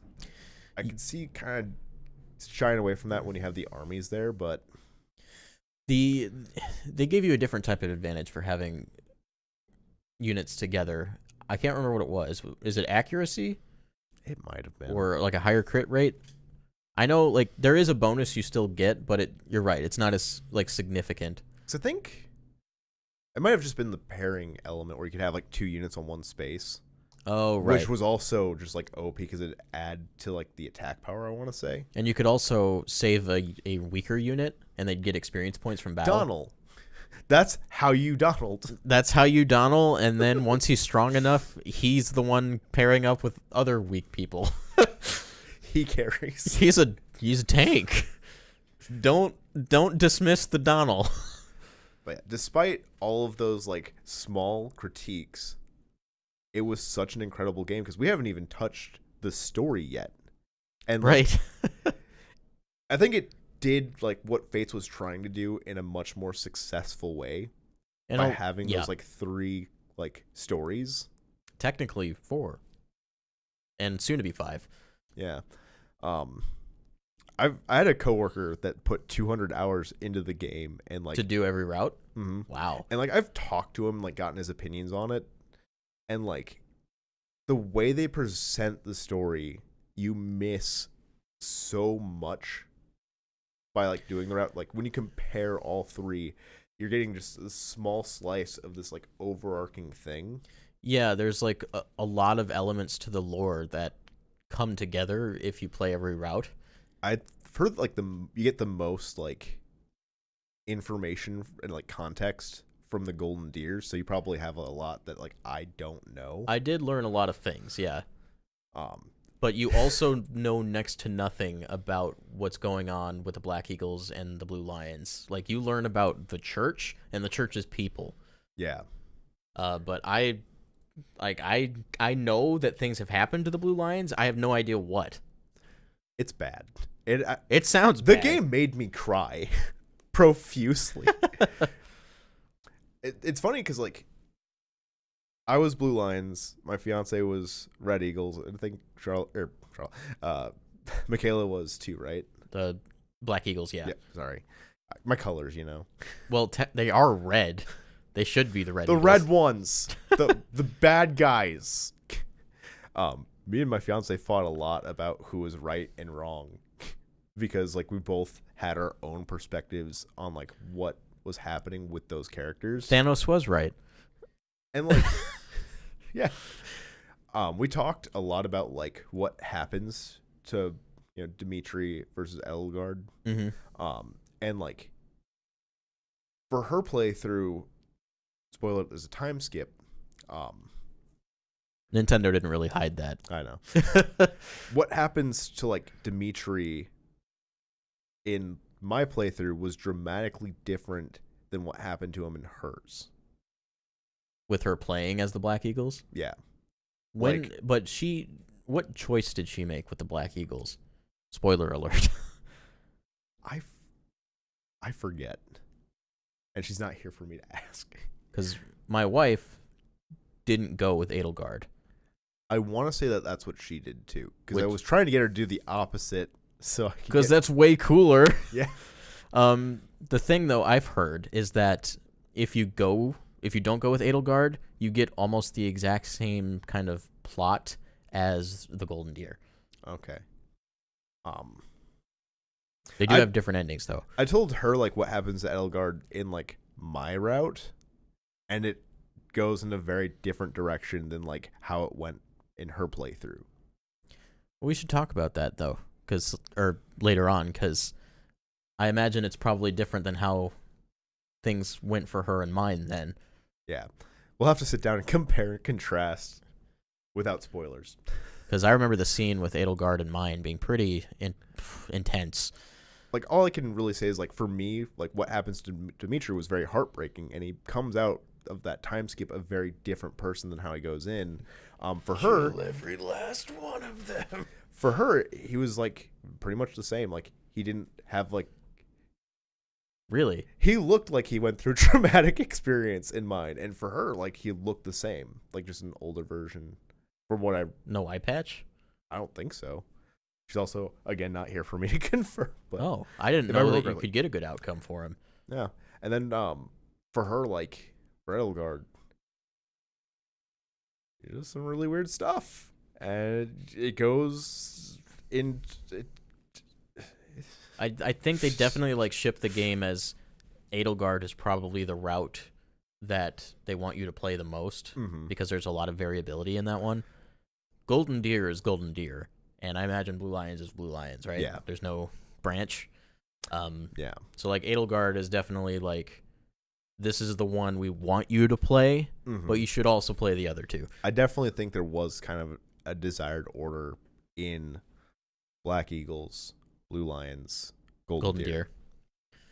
Yeah, because Golden Deer would then give you like all the loose ends with the church. Mhm. Yeah. What a good game. And we don't know what like the next route or whatever the story DLC is going to add to that. Yeah, Will it be another route? Will it be a branch in one of our routes? What's going to happen? I'm really excited to find out because I want to play this game more. It's not every day that I say that, but like it's rare for me to finish a game and want to go back and play it again, even if there's like multiple story paths. But like this is one where like I need to know. I need the full perspective on all of the events. I feel bad for not even mentioning this until now. This game has some of the best voice acting Oh, I think I've yes. heard in a game ever. It's incredible. And it was something that like I love voice acting because I'm lazy and I don't want to read. But in Fire Emblem, it had a lot of text. yeah, it was such a nice touch. And I think it was one of the things that they changed that like I loved the most. And this is something that they actually took and did in Shadows of Valentia on 3DS. I didn't know that. Yeah, so that game's fully voiced, and they brought that into Fire Emblem Three Houses. And it also introduced me to my father, Joe Zija, the voice of Claude. But do you know who voiced the guard? Because I need to find him and become best friends. The one that talks to you out front. I love that guard. He's so friendly. He was like, I think he was like one of my favorite characters. He's always Professor, willing to have a conversation with you. He's just so happy that you're there. Someone talk to me. Also, I do want to mention, like, again, spoiler alert, the time skip. The very first thing you do after the time skip is so cool. I don't know, like, if it's different for you or not. We can't really compare right now. But, like, I got introduced to all my students again. I'll say that. And that was a really awesome, like, chapter. So, like, crazy, like, seeing the time skip. I love time skips. And that was just, like... But they actually, like, redesigned the characters, too. Well, I also like that they kind of, like... They changed their classes, which was fun. Yeah. And they come back, and it feels like they have been gaining experience and, like, improving themselves in that time. It's like that moment in the game where you feel validated as their professor. Oh, my students were successful, and they're here to prove it. They're good. Yeah. They're doing work. So I could talk about Fire Emblem Three Houses for probably 3 whole podcasts. We're going to continue talking about this after the podcast, I'm pretty sure. Yeah. We have a late night McDonald's date that we're going to be doing, and that'll probably be a hot topic. Marvel Ultimate Alliance 3, also a game that came out. We played a little bit of that at E3. We did. I think I would have enjoyed it more in a private setting. Yeah. Where we could sit down and like really delve into it. But there's a lot of characters there, and that was apparent even in just the demo. And that's not even like counting all the DLC they've been releasing. Oh yeah. Which was one of their announcements at the Game Awards was some more DLC. I can't remember which characters are coming, but yeah, they keep expanding that universe. And if you want like the ultimate Marvel game, there's one for you. It's a beat 'em up, and it's a sequel to a pretty successful series. Yeah. That previously I don't think was on Nintendo platforms. I think one of them might have been on Wii, but I could be wrong. Okay. So that's Marvel Ultimate Alliance 3. Another game we played at E3 that surprised us was New Super Lucky's Tale. I'd never heard of it. We walked up to it and you started playing, and it just like the retro vibes just smacked me in the face, and it just I didn't get to play, but I was engrossed by it. It is a true 3D platformer filming at the N64 era. I mean, you could have told me like, "Hey, this is an N64 game," and I would have been like, "Okay." Yeah, it's great. It's an enhanced remake. It's a weird place where they put it. That's why they call it New Super Lucky's Tale. It's an enhanced remake of Super Lucky's Tale, which is on Xbox, which is a sequel to the VR game Lucky's Tale. That's not complex. So they kind of restructure a lot of the game. They worked specifically on the platforming. One of the biggest features for New Super Lucky's Tale was that you could control the camera. It was fixed in Super Lucky's Tale. Okay. And I think they added some stages too. The DLC that they originally released for Super Lucky's Tale was built then into the game. On top of that, they added plot. Like there's lore, and it's kind of interesting. Like it's the kind of thing that if I had been 12 and played this for the first time, I would have eaten it right up. And as a 25-year-old, I ate it right up. Okay. I just sit and think about your age. It's well, I am. 1 month and I'll level up. Yeah, so like if you're a big fan of like Banjo-Kazooie, Donkey Kong 64, Super Mario 64, this is a great return to form with a really charming, lovely character. Lucky is really cute. You're rooting for him because he's just a little kid that got wrapped up in this ridiculous quest. Mm-hmm. He gets sucked into a book. And there's all types of different NPCs who are they're like the races of the world, kind of like the Gorons, the Zoras, and whatnot. Mm-hmm. And one of them are earthworms, and they're hillbilly earthworms. I love this already. And they can sing. I was already sold on this game, but I think I'm actually going to like take the dive and buy it when I get home. You can. That's the nail in the coffin for me. There's one level where you have to find all the band members of this hillbilly redneck worm band. And I like love this so much. after you do it, you get the collectible, which are pages in this game. And then they sing a song for you, and they don't speak English, but they Is it like Yoshi? kind of, but like they have languages that are just gibberish, but the gibberish has accents. So like it's a hillbilly gibberish. It's really cool how they do it. I love that. Yeah. And it's an enjoyable song. I actually liked it. How is like the level design? So the level design, I think, is probably a good blend between Super Mario 64 and Mario Galaxy, where they're kind of like platforming challenges, but they're built within a world. And I'd say they're pretty strong. There's definitely more that could be done. Like this is definitely like the sophomore outing where they're really trying to figure out how they can propel the series forward. And one thing you might not actually know, 3D levels aren't the only kinds of levels in the game. There are 2D side-scrolling stages as well. Sold. And they're good. They're like, again, some of them are like straight-up Donkey Kong Country level side-scrolling. Okay. Not quite Tropical Freeze, but pretty high up there. So yeah, like if you're a platformer fan, or you have a little kid who needs something like really cute and charming, this is a great game. It is $40, but I think it is on sale right now for like $35. I'd buy it at that price. I mean, I bought it at full price. I'll buy it. It is about 9-10 hours of gameplay, and that's for 100%, because I 100% of the game. I had that much fun with it. Yeah. Who expected this? Well, I think the thing about it is like, and the thing that got us is, when's the last time you played that kind of platformer? There's just been like this lack of those lately that like, I love those like classic 3D platformers, and I know like Yooka-Laylee was trying to like fill that gap, and like it fell flat, but it tried. And Super Mario Odyssey was successful, but it was also kind of a new thing. Yeah, it was like the like evolution of it. It's what platformer should be in this era. Yeah. Where New Super Lucky's Tale was kind of like that classic, like what I grew up playing, what I want.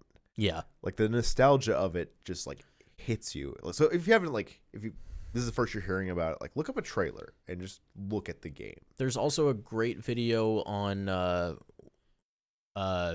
it might be Did You Know Gaming or Wood Beat 'em Ups. One of Wood Beat 'em Ups got to go to their studio and talk to them directly. But I think Did You Know Gaming got to go there and do a full like 15-minute documentary where they really like delve into what makes New Super Lucky's Tale new. It's a great little video, and you can tell they're really passionate creators. And one of the things they mentioned is like, we made the game that we wanted to play, which was a classic 3D platformer, and it shines all through that game. Well, this kind of reminds me of is like there's that big like gap with like 2D platformers, and then like indies kind of started like popping up, trying to like bring that genre back to life, and then you see like this sudden resurgence after this, big era of just 3D, just 3D. And this kind of feels like that, but with that classic 3D platformer. Yeah, we're kind of in the heat of it, because we have A Hat in Time, which is a game I absolutely need to play because I heard it's incredible, which is another 3D classic platformer style game. Yooka-Laylee, again, who tried. Super Mario Odyssey, which kind of pushed the envelope, and then this game. And I don't think we've seen the end of it. I hope not. Like, I want more of this. Yeah. It's what we grew up with. Like, we were kids in the golden era of 3D platforming. I think that's probably why especially, like, yeah, it hits, because the first thing that I remember first console I remember like really wanting was a Nintendo 64 that I never got. You missed out on Banjo-Kazooie. You eventually played Mario 64. Yeah. But Banjo-Kazooie, I feel like that's the game that really decided that 3D platformers could be something really special. Not to say that Mario 64 didn't, because obviously, like, you know, that was the gold standard. Yeah. And if I were to compare New Super Lucky's Tale to any game, it would be Banjo-Kazooie. So they did with like Ukulele good. They kind of did, yeah. So sad. So yeah, play New Super Lucky's Tale. If you like 3D platformers, you really can't go wrong. At the end of August, we had Astral Chain, which is a new game from Platinum Games. Well, that one, like, didn't it come out around the same time as one of the other games on our list? It left Daemon X Machina. Yeah. Yeah, they came out about a week apart, I think. It took me... Wasn't that also, like, the same time that Dragon Quest came out? Dragon Quest came out towards the end of September, but it was close. Because I remember, like, I did that, like, the Game Pass... The vouchers? The voucher, yeah. So I bought, like, 4 vouchers, and I was just, like... I had so much trouble deciding what to use, like, the last voucher on. It just... There were like 3 different games that I wanted to use it on. Mm-hmm. And I think I ended up going to Dragon Quest, but like they were like all out around the same time. And I think both of these games, like I went to a store and I was ready to buy like either one of them. Uh-huh. And I somehow talked myself out of it. I think it was just I'm poor. Well, we'll talk about Daemon X Machina first because it sounds like maybe that game isn't super successful. But at the same time, like this game was built for a specific audience. It was built for the Armored Core audience who are into mech games, who are into like the really specific customization. Mm-hmm. I see this like Monster Hunter, where like from the outside it doesn't look very good because there's so much you need to know to really appreciate it. There's that like learning curve to it. Big barrier to entry, yeah. So I feel like Daemon X Machina is probably a good game. It's just something I can't personally judge because I haven't broken the barrier. There's a demo on the eShop if you want to try that out. I think it does bleed into the full game if you decide to purchase it and you like it.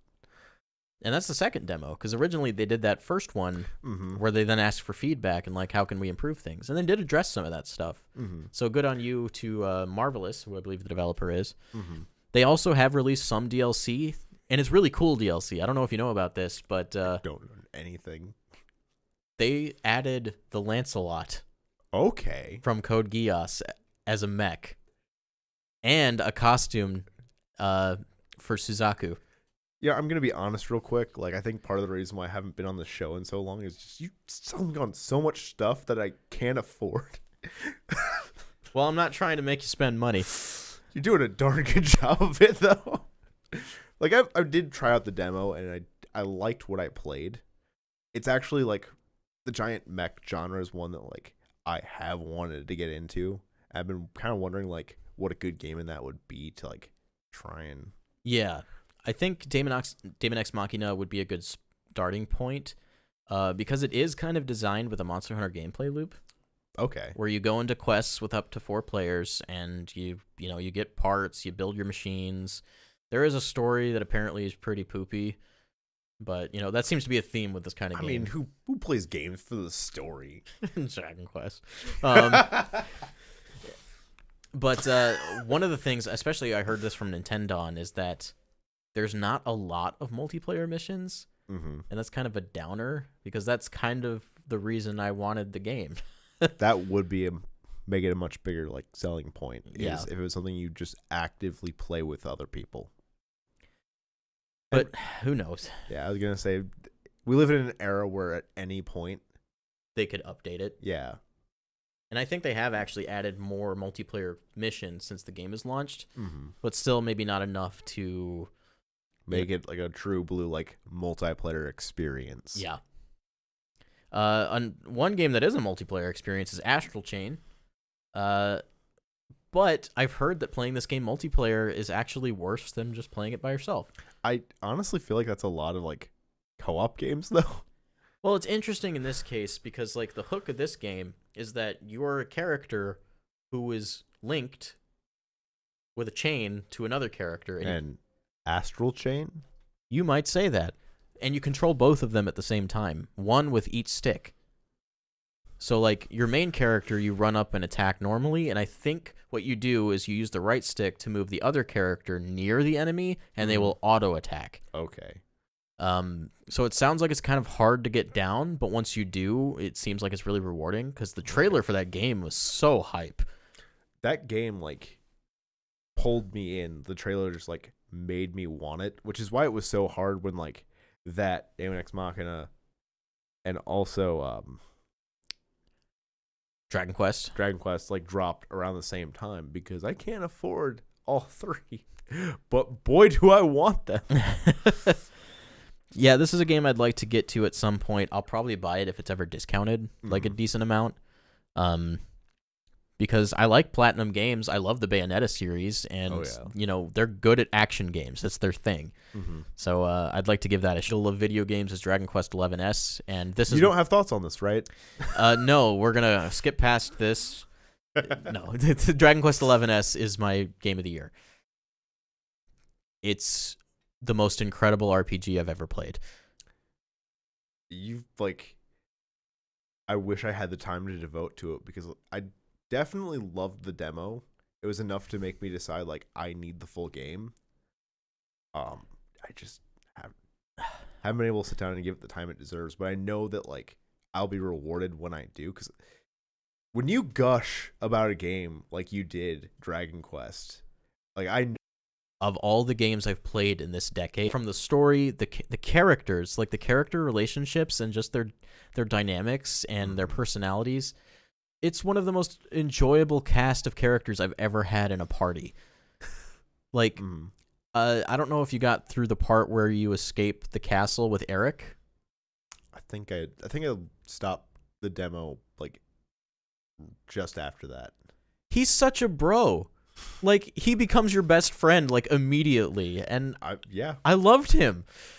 And there are more characters you've yet to meet in the game. There's 2 more party members you meet in the demo. Okay, I haven't gotten to them then yet. And then there are more characters in the full game, and every single one of them I loved dearly. Like, the Switch version adds these extra parts of the story, and it fits them in seamlessly into the game. Okay. Where you get to learn more directly about the characters, and some of it is heartbreaking. There's a point in the game that destroyed me, like, emotionally. I've gotten emotional during games.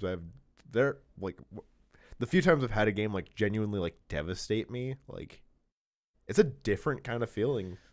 This game did something to me that I've never experienced in an RPG before. I know it's happened in a few of them, but this was a first time for me, and I was not prepared for that. And I can't wait to get your opinion on it when you get to that point in the game, but oh my god. Did you like have to like take a day and just like sulk? It took me some time to like really take it in, because it just happens and you have to deal with it. And now I'm scared. The game is not super long. Like the front half of the game you could probably beat in like 40 to 50 hours if you're running through it. I never had to grind, not once. So you don't have to worry about that. You can just kind of play the game at your own pace. One of the things I ended up doing is you can set the battle speed.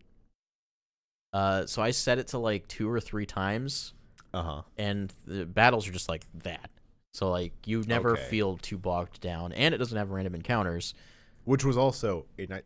This, like, we got to the point in RPGs where, like, they're realizing that no one likes random encounters. They're bad. And it is a beautiful era. Yes. It's cool, too, because, like, the monster designs are really cool, and you get to see them walking around out in the game world, and I can make that decision if I want to go and fight it. I also like how they like kind of respond to you depending on like how strong you are. Yeah, they'll run away. If you go back to an area and like they're way weaker than you, nope. And there's something to be said for some of these monster designs from the incredibly talented Akira Toriyama. Like, not only are they adorable and like goofy, but their names are ridiculous. Man, like almost all of them are puns, which, that's a Toriyama thing. Oh yeah. And I don't want to really spoil them because, like, You just kind of need to. you just play it. You'll laugh. I've shared some videos on my Twitter of moments that have really made me laugh. Sylvando is a character you meet in the full game. And one of my first experiences with him is I had to participate in a horse race. And he wasn't the person I was supposed to race, but he walks up to me and he's like, "Hello." Just One of that our other big riders- bulby energy. One of our other riders had a little whoopsie. And the way he says it is so unbelievably funny. And it had me crying, so I posted it to Twitter so I could relive it whenever I wanted to. But does he have that big bulby energy? A little bit of bulby energy, but he's really just really eclectic, and like you love being around him because he's so excitable. Great character. Yeah, and like the fighting and the combat feels really good. This feels like a modern RPG, Okay. but like founded in a classic RPG. Well, it also had like an 8-bit mode, right? Yeah, you can play the entire game in a 16-bit style. See, that's such a cool touch. Like just getting back to those roots. And even if you don't do that, there's a town in the game that is specifically 16-bit, so you can have that experience without having to play the whole game that way. Do they play with that at all when you like get to it? I can't remember if the characters, I think when you first get there, address the fact that they look different, but they're not sure why. And if they didn't, then they would like miss such a huge opportunity. The cool thing about that town, though, is it lets you go back in time to other Dragon Quest games, and you get to go to those towns and places, which is really cool. So, like, if you haven't ever played a Dragon Quest game, well, besides 9, you get to kind of experience some of that. I mean, there's not a lot with like Dragon Quest that I can say yet because I haven't played that much. But like, I also want to take a minute to just address that like, it's a beautiful game. Like the little bit that I played was so gorgeous. It's a really great adaptation of Toriyama's style into 3D. Which maybe hasn't happened too great in other places. No, absolutely not. The greatest achievement I've seen in that regard is probably Dragon Ball FighterZ, and this is top notch. Oh yeah. And it's great too because this used to be a PS4 exclusive, and it looks almost as good as the PS4 version. It's just like it's right there. I don't feel like I'm playing a lesser version of Dragon Quest when I play it. It's so funny to me just like how long we were waiting for this game too. It was the first Switch game ever announced, back when it was still the NX.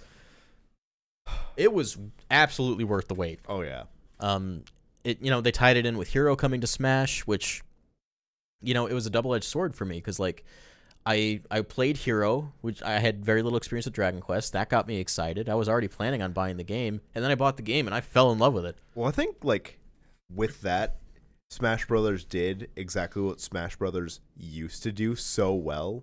With Fire Emblem? Yep, it did with Fire Emblem. I'm sure it did with like other things too, but like introducing the West to these like beloved Japanese franchises and like piquing your curiosity, like who are these characters? Like what is this? That was actually how I got into Metroid. Because like I had never played a Metroid. I didn't know who Samus was when I played 64 for the first time. And I think you gave me your copy of Metroid Prime on GameCube. That was my first Metroid game, and that game blew me away. And I'm a Metroid fan. That's just how it happens, right? Yeah. So it's cool to see that even with the DLC, it's still happening. Or we talked about that with Terry earlier. Yeah. I bought Garo Mark of the Wolves on my Switch and loved it. I think there's so many things that make Smash what it is, like make it so prolific. Like between that and just all the genuine like connecting it does, because Smash Brothers brings people together. That's its whole purpose. That's the idea behind the symbol, is that it's crossing everyone over. I mean, here's a crazy thought too that like we probably haven't considered, but Japan has this same exact moment probably with Banjo-Kazooie that we're having with Dragon Quest. They did with Little Mac too. That's one that I didn't think about because boxing just is such like an American thing. I remember like when Punch-Out, or excuse me, when Little Mac was added to Smash Brothers, I was looking at a lot of reactions online, and someone had compiled a bunch of Japanese reactions, and most of them were, "Who's Little Mac? What's Punch-Out?" Which is crazy to me because like that was one of like the defining games for the NES for me. Mm-hmm. And I still love that franchise. That's probably why like we haven't gotten a new Punch-Out game yet. Because that was like, because of the Japan. Yeah, someone's got to make it. I mean, the one on Wii was developed by Next Level Games, and I think they're a Western studio. Okay, so that's probably why I got handed to them. But yeah, like I have to thank Smash for introducing me to my game of the year, Dragon Quest XI-S. I mean, I saw the trailer and like I'm decided I want to play this. I got to play this. Was it more Smash for you that did that, or? I was going to buy the game anyway, but Hero was such a fun character for me, and the Yggdrasil's Altar stage got me like introduced to the game map, because it is the game map, the whole map. It just got me ready, and I just fell in love. I understand why Japan holds this series in such a high regard. Dragon Quest like is the video game in Japan. It's the game. And there's a reason for that, because it's incredible. So if you like RPGs and you've never played Dragon Quest XI-S is absolutely the first game you should play. Well, I guess I have to play it now. Thanks, Brandon. Don't pick it up on PS4, because the Switch version really is the definitive edition. Like, there are a lot of things that they added. Okay. Even your party members running behind you in the game world is new to the Switch version. The orchestral soundtrack, new to the Switch version. Worth it. Everything's worth it. Voice acting, I think, is also new to the Switch version. Okay. The game got dubbed in English before it got dubbed in Japanese, too. Which I thought was weird. Yeah. Okay. Also, a fine dub. Absolutely fine dub. They did a great job. You want to know why that is, though? Because Japanese people don't care. Like, they'll actually read. We're just, Americans are lazy. Do you want to get Americans to play this game? Dub it. Give it voice acting. So moving on from Dragon Quest XI-S, again, I want to reiterate that's my game of the year. Fire Emblem's probably mine. Oh, yeah. And that's my second. Like, if Dragon Quest did not come out this year, Fire Emblem would have, like, it was that close of a fight for me. Mm-hmm. Another game that came out from Game Freak this year, besides Pokemon Sword and Shield, is Little Town Hero. I thought you were going Pokemon. And I heard that this game is terrible. Really? Yep. Steve Bowling over at Game Explain hated it. That was his rating. Was hated. Oh, okay. It's buggy. It's unfinished. He said that the gameplay loop wasn't fun. I can't comment on it from personal experience, so like I'm quoting Steve here. But he really did not like the game. There's not a lot of music. I think there's like one track that you hear. Gosh, that gets old. One of the arguments people made against Pokemon Sword and Shield was like, oh, all of Game Freak's working on Little Town Hero. No, that's not what happened. That is not at all what happened. Which is like, I'm kind of sad because if I remember correctly, like I remember my impressions of it being that it looked like it would be charming. I had the same feeling, yeah. But apparently the game just doesn't live up to that. It's also sad because Toby Fox of Undertale fame got to do a track for the game. Was it the track? I'm not sure. See, I'm sure it wasn't, because if it was, people probably wouldn't be complaining. Yeah. But thankfully, like, that's not the only collaboration he got to do. Sans is in Undertale, and of course he's in Undertale. He's in Smash Brothers. Along with the song. Yeah, along with Megalovania. Which also made it into Taiko. Yes, it did. And he got to compose a song for Pokemon Sword and Shield. He's made it around this year. Crossover. He also got to go to Sakurai's house and play Smash with him, and then Sakurai drove him home. That's adorable. It's adorable. I hope that they like became best friends after that. It sounds like they had a good time. I mean, Sans from Undertale, an indie game, got added to Smash Brothers as a full costume, who's basically the character, outside of not having a move set or voice clips. Right. But I think in a lot of cases, like, that's all they needed to do. There were so many characters that they could do in that style, and honestly, I'd be okay with. When I play as my Sans me, in my mind, I'm just playing as Sans. Like, that's how great of a costume it is. Quick side. When was Taiko? Was that also this year? Taiko came out I think Taiko came out last year. Ago. Yeah, okay. I had to stop and double check, because if that was this year, we'd have to. I'd have to hurt myself, because that bad bab. I finally got it this year, which is why it's like it was last year. I got last year finally. Did you got it last year? I got it in 2019. Oh, right. I got it in 2018. You got it in 2019. It's currently 2020. I am ashamed, absolutely ashamed, because I didn't put The Legend of Zelda: Link's Awakening on this list. Ouch. I forgot. That was also September was like the March of last year. Yep. That was one of those games. I think this came out 28th?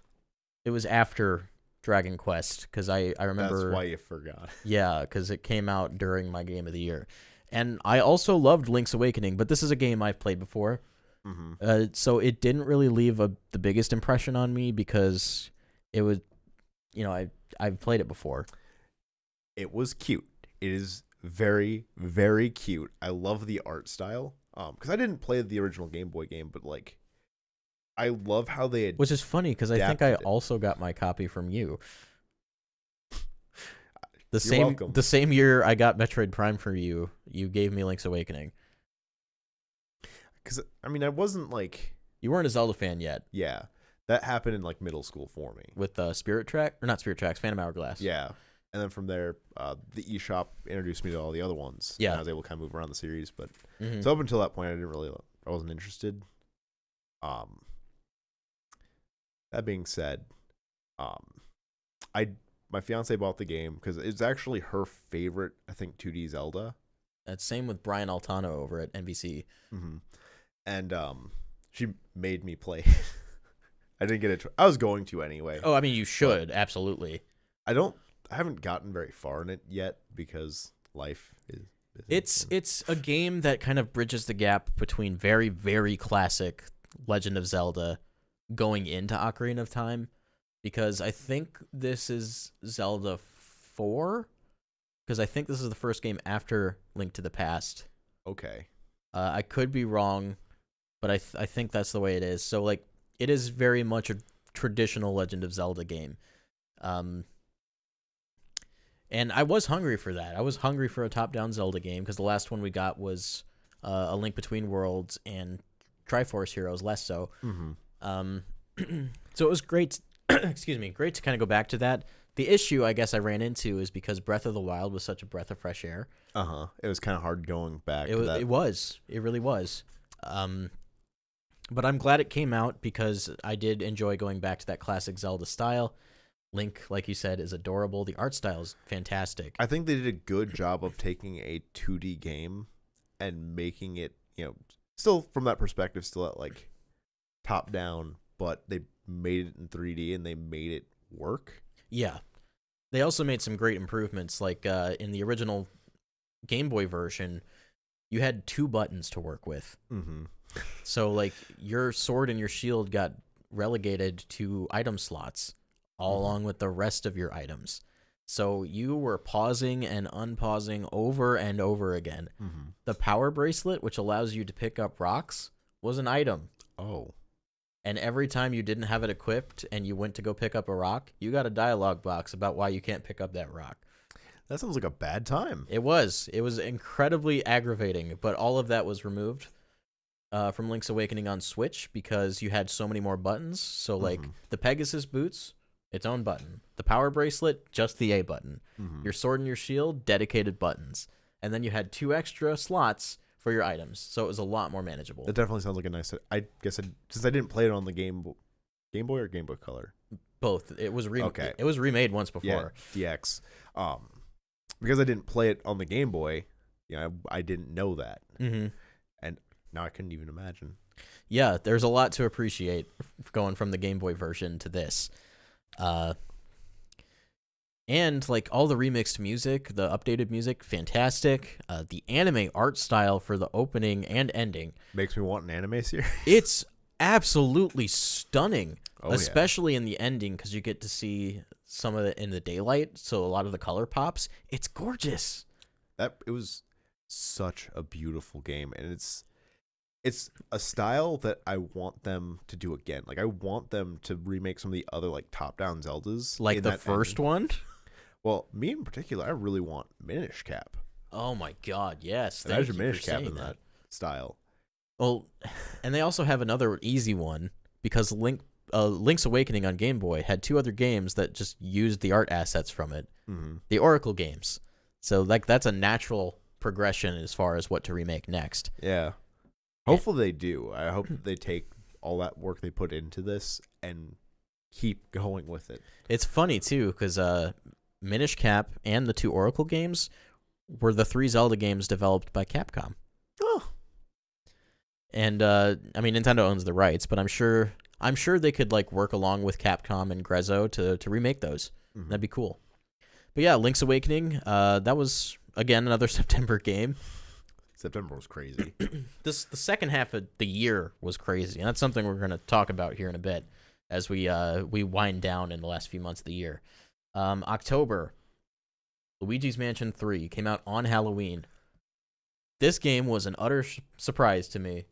Like, Yep. It's a great blend of what made the original Luigi's Mansion great and some of the things that Next Level Games did new with Dark Moon. Mm-hmm. They kind of backpedaled on some of that and made a game that really kind of blew me away.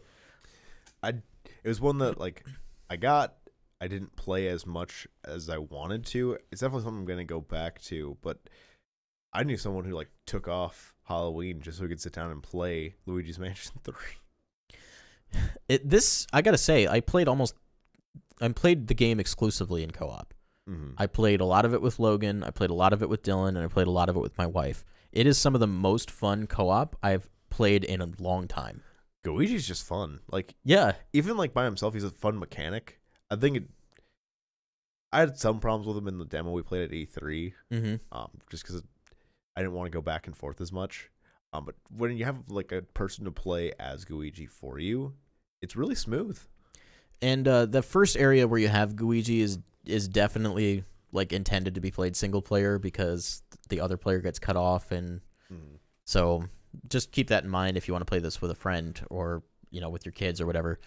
But the rest of the game, I was surprised just at how much of the game could be played like seamlessly, and like it was designed that way. Mm-hmm. Like this game was meant to be played with another person, and that's really cool.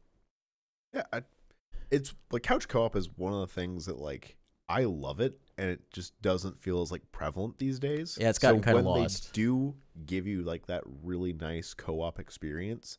It's nice. It's really refreshing. The perfect co-op game that I've played is Portal 2. And while this is not on that level, it did remind me of that, where it's like A little bit of problem solving. I couldn't see myself playing this game without another person. Mm-hmm. I think my opinion on Luigi's Mansion 3 would be a lot more negative if I had played it solo. Okay.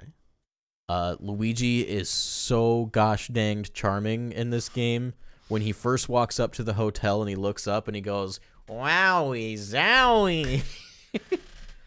Let's not forget the ghost dog. Polterpup? I loved him. Yeah, Polterpup was introduced in Dark Moon, and then Luigi adopts him. I love that. Yeah, it's so funny too, because like Luigi is so scared of ghosts, but yet here's this dog who's a ghost that he loves. Well, you make anything a doggo. Like it could be a zombie doggo. And it's like, oh, he's wagging his teeth, so happy to see me. I love it. Quit gnawing on my leg. I love in the first section of the game when you explore the hotel when it's still a hotel, and Mario's over to the side eating cake, and if you walk up to him and interact with him, Polterpup like pops up in the cake, and Mario goes, "Hi, doggy." Mario's unfazed. This game also has a really fun finale. So definitely play it to the end when you can, because it's worth it. And there's also just a bevy of multiplayer modes. There's the... Wow, that's loud. My butt is rumbling. There's the Scare Scraper, which is a mode that they brought over from Dark Moon. It's up to 8 players can explore randomly generated mansions. Okay. And it's basically like a gauntlet. You want to get to as many floors as you can. I don't know if there's an endless mode in...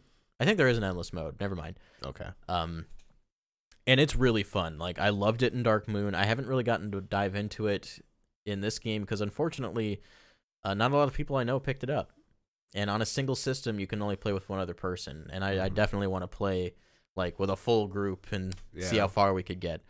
In addition to that, there's the minigame modes, which, are smaller, but you can play locally and you can play them online. Well, that's one thing that, like, especially like on the DS, the Mario games on the DS, they had all those like minigame. And I feel like outside of like Mario Party, they haven't really been in any of like the major games. Yeah. So like, I guess I didn't realize they were even there, but like that's cool to me. Not only that, they released DLC for them, and I paid $10. There's 2 waves of DLC. There are costumes for Luigi, and well, that just sold me right there. I think new mini games are coming, and they added new types of floors to the Scare Scraper. Okay. So definitely worth it if you're into the multiplayer stuff. I know most people are probably buying it for the main adventure, but don't sleep on Scare Scraper. It's a fun mode. Yeah, and that's Luigi's Mansion 3. That's October. That's all of October. Which brings us to November, which is Pokemon month. Yep. November is historically Pokemon month. Or Zelda or Mario month, depends on the year. Well, I feel like there's always a Pokemon game. Or in the past there has. Since X and Y, I don't think they've missed a year.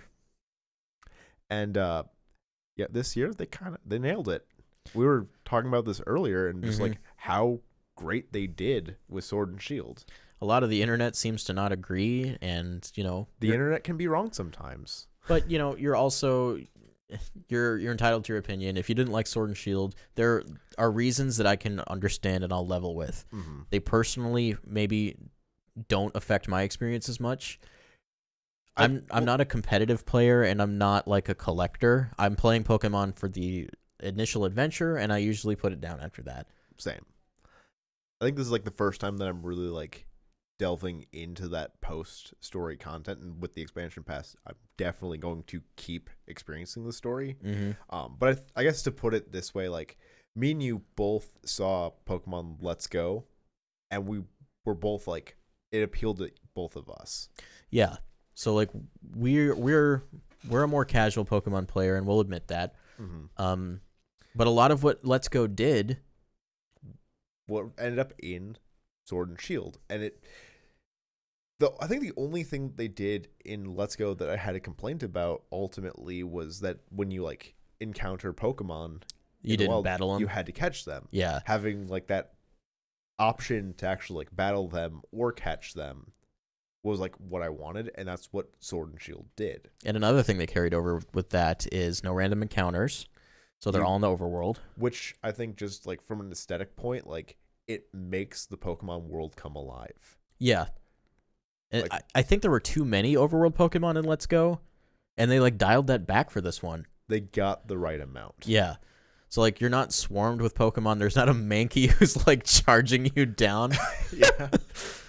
And then there's the wild area, which was something that I wasn't asking for, but like once I got to it. Remember like a year and a half ago, you, me, and Logan had a podcast episode dedicated to what we wanted from Pokemon. And that was the wild area. There's so much of that ended up in the game. Like, one of the things we wanted was co-op adventuring with your friends. We got a little bit of that with Let's Go, because you could local play. Yeah. And in this game, you can run around the wild area with other people. And especially with like that part 2 of the expansion pass, like that's going to just get explored even more. Yeah, where you can run around with your friends. The raid battles, being able to do that with your friends, which I actually had so much fun doing those. And it's really fun, yeah. The rewards from them are like I actually spent hours in the wild area just doing all those encounters, because like the candies you get for like fast levels up, level ups. The experience candies. Yeah, You get the extra large ones, and like, I wasn't expecting much from them, and then I fed like my first one to a Pokemon, and it just like jumped up 5 levels. I'm like, oh, okay. they've made a really fun way to grind your like. So like if they're a competitive person who wants multiple teams that you can cycle out, they've made it really easy for you to catch up new Pokemon. And that's, I think, one of the things that was less appealing to like older Pokemon games for me is like the grind. Me too. And how much time you have to spend grinding. They made experience share like a thing that you have to use now. Or no, you can turn it off, but it's there by default. Because like, I think the other like thing I always struggle with is like balancing teams. I think this is like, it's especially good for like children, because me and you both have the same story about having just the Pidgeot on your team. The one Pidgeot, yeah. And it's like level 80, and all your other Pokemon are level 20. Because you didn't really want to switch all your Pokemon around and like keep cycling them and like keeping them balanced. And we were young. That too. Like we don't have that like strategy yet. No. But like, it definitely makes things so much more like so much easier. Even if like you decide to like catch a new Pokemon, like add it to your team, it doesn't take long now to get them back up to speed with all your other Pokemon. Yeah, they've definitely streamlined it in a way that I can really appreciate. And you know, I feel like it is overall, it's a half step to the next generation of Pokemon. We talked about that a little bit earlier, but we're gonna get there. I think by Gen 9, we're gonna see like what a full HD console Pokemon will look like. They gave us a glimpse of that with the wild area. They're doing more with the expansion pass DLC. We're on the way to that. I'm really excited for it too.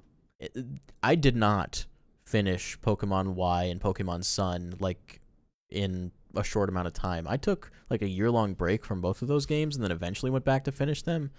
Pokemon Sword and Shield, start to finish. Well, I think we talked a little bit about like the gym challenge earlier and how like it felt a little bit more endearing. Like the gym leaders like felt kind of like mentors in a way. Yeah. That they didn't really, they felt more like challenges before, and this time it felt kind of like they're also like more important to the overall plot. Yeah. Well, they're on the front lines with you. Yeah. Like different ones of them join the Team Yell gym leader.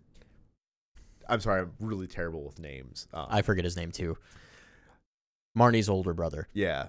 Spoiler alert, sorry. When he like, spoiler, when he joins you for like a little bit. Towards the end. Yeah. Like that was just really fun. Yeah, it's cool to be like alongside the characters you meet, because Pokemon's never been really plot forward, and the gym leaders never really, like, you fight them and that's kind of it most of the time. They had like a bigger deal in the anime. That's the thing, is it reminds me like kind of Brock and Misty from Gen 1. Yeah. Like, because in the anime they like kind of travel around with you and like they're with you, and like that got lost in the game, and so it was kind of nice having these like gym leaders come back and interact with you again after you beat them. And even like in the gym challenge finals, like it's an actual tournament like the anime, and you're battling the gym leaders. I think that's kind of cool. They've built a structure to the gym challenge where it's like all of the gym leaders are actively like participating and trying to become the new champion. And it makes the gym leaders feel more important because like they're being regarded as strong trainers, because we used to have the Elite Four, and the Elite Four were like the best of the best, and one of them is vying to be the champion. But now they're showing us what it takes to become the champion.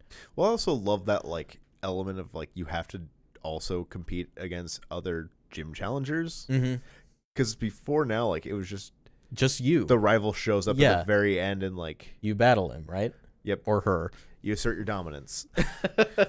And now like you have to have that like rivalry kind of come to a close before you can take that final step. I also like the large swath of rivals in this game, because you have Bede, you have Hop, who I like way more than Hau from Pokemon Sun and Moon. Because Hau is like happy all the time. Hop is too, but Hop has depth. Yeah. And then Marnie. So like Marnie's like the really strong, fierce trainer who wants to beat you, but is also not a jerk. Then there's Bede, who just thinks he's Bakugo, and then you have Yeah. full Bakugo. You have half Bakugo and then you have full Bakugo. You have Todoroki, and then you have Bakugo. There we go. Yeah, I love all of the rivals, and they all participate in the tournament at the end. So it's really gratifying that it actually all comes together. Yeah. And you said you're still doing the post game? Yeah, I'm still working through that. I think I've spoiled myself on that. Oh. Well, Hop's story comes to a close. You should finish that. Okay, I don't think I got spoiled on that then. You should definitely keep going with that, because this turned Hop from one of my least favorite rivals maybe in the series to one of my favorites. Like, they do stuff with Hop that, like, they took criticism with Hao, because I feel like Hao is just, he's super happy all the time, and he doesn't really necessarily feel like beating you. You don't feel like He was trying. or like he really cares in the end. But with Hop, like, he's determined. and they show you, like, he's down on himself in a few places in the story where it's like he's upset that he's losing to you. And it's definitely, like, he starts off as that, like, super happy, like, and then you do, like, there's that point where you see him genuinely, like, his spirit defeated. I like that, because we don't get that a lot. And again, it's something that calls back to the anime, because Ash goes through that many times. Oh, yeah. I feel like a lot of, like, all the rivals kind of had their own, like, story and kind of, like, arc. Yeah, Marnie definitely did. And so did Bede. He had I liked his a lot, honestly. His is really funny, because I didn't see it going that way. It was left field. It really was. And yeah, we talked about it earlier, but they're really setting the stage for this plot to keep going. Mm-hmm. Like, there's going to be new gym leaders that we know for a fact will be new gym leaders. And there's probably another champion on the way. So I think we're in for a treat. I think this is a set of characters in a world we're going to be spending more time with. And that's exciting to me. Yeah. So yeah, Sword and Shield, in my eyes, is a successful Pokemon game. I had a lot of fun with it, and I intend to have more fun with it later this year. Because I didn't play Dragon Quest, it would have been like my other contender for Game of the Year for me. Gotcha. And you know what? I think that's fair. Like, it probably would have been next in line for me, maybe. If it weren't for another game I have to talk about. Well, just to wrap up my points on it, it was, I think, the second most played game on my Switch. Of 2019? Yeah. Very nice. My most played game of 2019 was probably Smash Brothers. But that's because, like, when we all get together, it's usually my Switch that gets put in the dock. That happened with me and the fiance, because we both have it, but, like, my playtime, I think, I'm up to 50, which is pathetic, because I've looked at yours recently. Which is, like, over 200. Mine pales in comparison to, like, Santi. And even Josiah, because I like what Josiah does. He plays the game while he works out. Like, he puts the Switch in the what do you call it, treadmill, and then he plays online matches while he's running, which I think is a really cool way to do that. But yeah, I have one more game I want to talk about for 2019 before we kind of wrap up and maybe look ahead of next year. Okay. And that's a game I desperately want you to play. I have it. I think I know which one you're talking about. I have it. I think it's sitting on my my sound bar next to my Switch dock. Oh, did you buy a physical copy? Nice. Oh yeah, because it was on sale. AI the Somnium Files.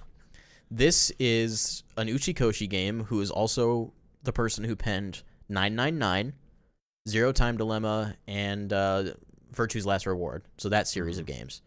Because that's actually a trilogy, as it turns out.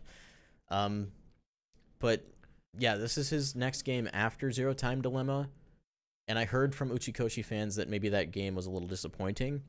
And turns out this game is the opposite of that. AI the Somnium Files has an incredible story. And it's kind of cool because, like, it does have multiple endings and various routes, but you have to play all of them. You have to. Like, if you want to solve the mystery, you're going to be playing the entire game.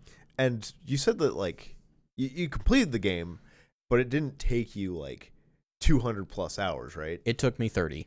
Which is respectable. Yeah, so, like, there are gameplay segments where you're not just, like, reading text or answering questions. They're called somniums, hence the name AI the Somnium Files. So Date has they have a technology that allows him to dive into people's dreams, and they're called somniums. So while he's in a dream, he's searching. I thought they were called dreams. Carry on. He's searching for some kind of truth. It's usually because they need information and they're not getting it out of somebody. So he dives into their dreams. Personas them. Basically.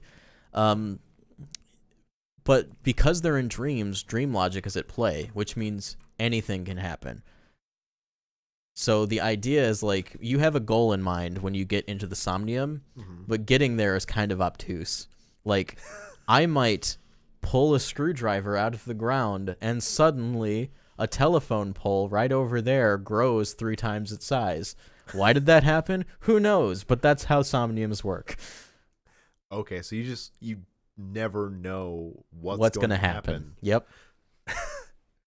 But you do have a time limit. You can only spend 6 minutes in somnium, and actions, like if I want to interact with something, I have options. I have like 3 or 4 options of things I can do with that object. Each one costs a certain amount of time to use. Okay. So you have to experiment, but also be mindful of how much time you're using. And you have these power-ups called timies. You can hold 3 at once, where you might get to have the time something takes, or quarter it, or maybe it only takes 10 seconds. There are also reverse timies, one that might double or triple the amount of time something takes. Huh. So you've got to be careful. You can replay them, and you can restart from checkpoints, which is nice. But also, this is how the game's story branches. So when you're in Somnium, a lot of the Somniums have 2 ways to solve them. Mm-hmm. And based on how you do that is how the story branches. Okay. So when you want to go back and play another route, you just go back to that Somnium and you play the other chain. So makes sense. It's a really like convenient way of seeing the whole story. So you always know what the point where the story branched is. Okay, I like that. Yeah, I really like that. They make it really easy to kind of go back and do that. There's always like always a flow chart you can go back and reference, so you never feel lost. Like I'm intimidated by other visual novels because I'm gonna have to look up a guide and figure out where I go to branch the story. Mm-hmm. But for here, it's laid out for you. That's actually like, I'm always afraid of like how my actions will affect the story, and that's been like the biggest like deterrent for visual novels for me for so long. You don't have to worry about that here. I will. You're really selling me. It's fantastic. Well, you bought it already. I know, yeah. I think there was like another major element that I wanted to mention that's I'm kind of losing here. Oh yeah, so like there are certain paths that might spoil information from other paths that you haven't played yet. When you get to those situations, the game will stop you and lock that path and say you got to go somewhere else until you can play this part. Okay, that's a really nice touch. Yeah. So like you will never get spoiled on a major reveal from another path by another path. They thought of everything. It's really finely crafted, and Josiah and I talked back and forth because there's a route break right near the beginning of the game. Did you end up on the same side or on different sides? We ended up on opposite sides. Okay. And there are certain beats of information or certain references that you won't pick up on unless you've played the other route. So like I mentioned things to Josiah and he was like, "Oh, sense is being made to me." Yeah, it's really finely crafted. Absolutely play it.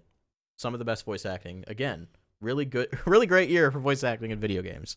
Which is okay with me because I don't like to read.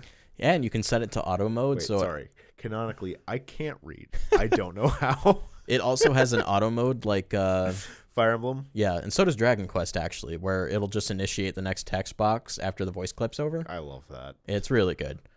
So you can just like set the controller down and let the game play. Fire Emblem was just an anime for me. AI the Somnium Files, when you get down to it, is an anime, but it's the kind of story that would not work without the structure of the video game. You kind of need that like engagement. Well, it goes deeper than that, and you'll understand that when you play it. Okay. Yeah, so that is another GOTY contender for me. So my top games are Dragon Quest XI-S, Fire Emblem Three Houses, Pokemon Sword and Shield, AI the Somnium Files, and Super Mario Maker 2. So you had a good year. Yeah, I really did. Not so much on other platforms. This was kind of a quiet year on PlayStation and Xbox. Yeah, I think there was really only like one other thing that like I took a break to play. Borderlands 3. But that's just because Borderlands just like targets me. And that was me with Kingdom Hearts, but that was at the beginning of the year. Or wait, was that last year? I can't remember. I can't either. I have no help. Oh, it was January 2019, and the DLC comes out this month. Okay. That's right. Okay. So yeah, that's 2019 for Nintendo. They had a good year. I think this is a better year in 2018. It's not a 2017. I don't think we'll ever have a 2017 again. I wouldn't ask them to. 2018 was really great on other platforms, so that kind of supplemented it for me. Like we had God of War, Spider-Man. Yeah. Oh, Spider-Man. Yeah, great year on PlayStation. Well, just we had Smash Brothers. we did have some good reveals this year too, like Breath of the Wild 2. Who saw that coming? How can you see that They coming? ended E3 with a Zelda game. The sequel to one of the best, if not the best, Zelda game ever made. And there's still like so much about it that like, I mean, how much time did we spend just discussing like what they could possibly do with that It's so after it happened? We were going to go to bed, and instead we just talked about Breath of the Wild 2 for like 2 hours. I think most of that like week was us talking about Breath of the Wild 2. We like left Roger's party, Roger's base, because we wanted to get home and get some sleep because we had a flight the next day. And I think, again, we just spent that night talking about Zelda. It's just such like an exciting reveal. And granted, it's not something that we got in 2019. I'm going to guess that it's probably not that far off since it got its like roots. It started as the DLC expansion pass. I feel like this is the 2020 holiday game. I would like that to happen. Me too. Because I mean, I've asked you this before, but like, what else do we have for 2020 after Animal Crossing? I did forget one of my most hyped reveals of this year that is a 2020 game, and that is the Xenoblade Chronicles Definitive Edition, the remake of the original Xenoblade Chronicles. So, yeah, they're remaking it in the Xenoblade 2 engine and graphical style. So, like, it's a full remake. And they're adding in areas that were cut from the original game. See, I didn't know that. I think the funny thing, too, about like that is just, like I said at the beginning of the show, like, you weren't really that big on RPGs before, but, like, you got targeted. It was Kingdom Hearts is really, like, what got me started. And from there, I've been able to appreciate RPGs more. Mm-hmm. Turn-based RPGs were the ones that really turned me off. Okay. But turn-based RPGs, like we've discussed a lot in this episode, have been doing a lot to kind of alleviate those growing pains. Uh-huh. Like no They've random come a long encounters, the battles are snappier. Mm-hmm. So yeah, I'm an RPG guy now. Who knew? Please go back and just like touch Persona 5. Oh, I'm gonna buy Persona 5 The Royal when it comes out in the West. It's taking me everything not to pre-order it because now that I've like played it through Persona 5 and love it so much, like I want that steelbook. Comes with a mask too, doesn't it? If you buy the limited, I think even the standard edition is a steelbook. Oh, which is wow. really nice. That's cool.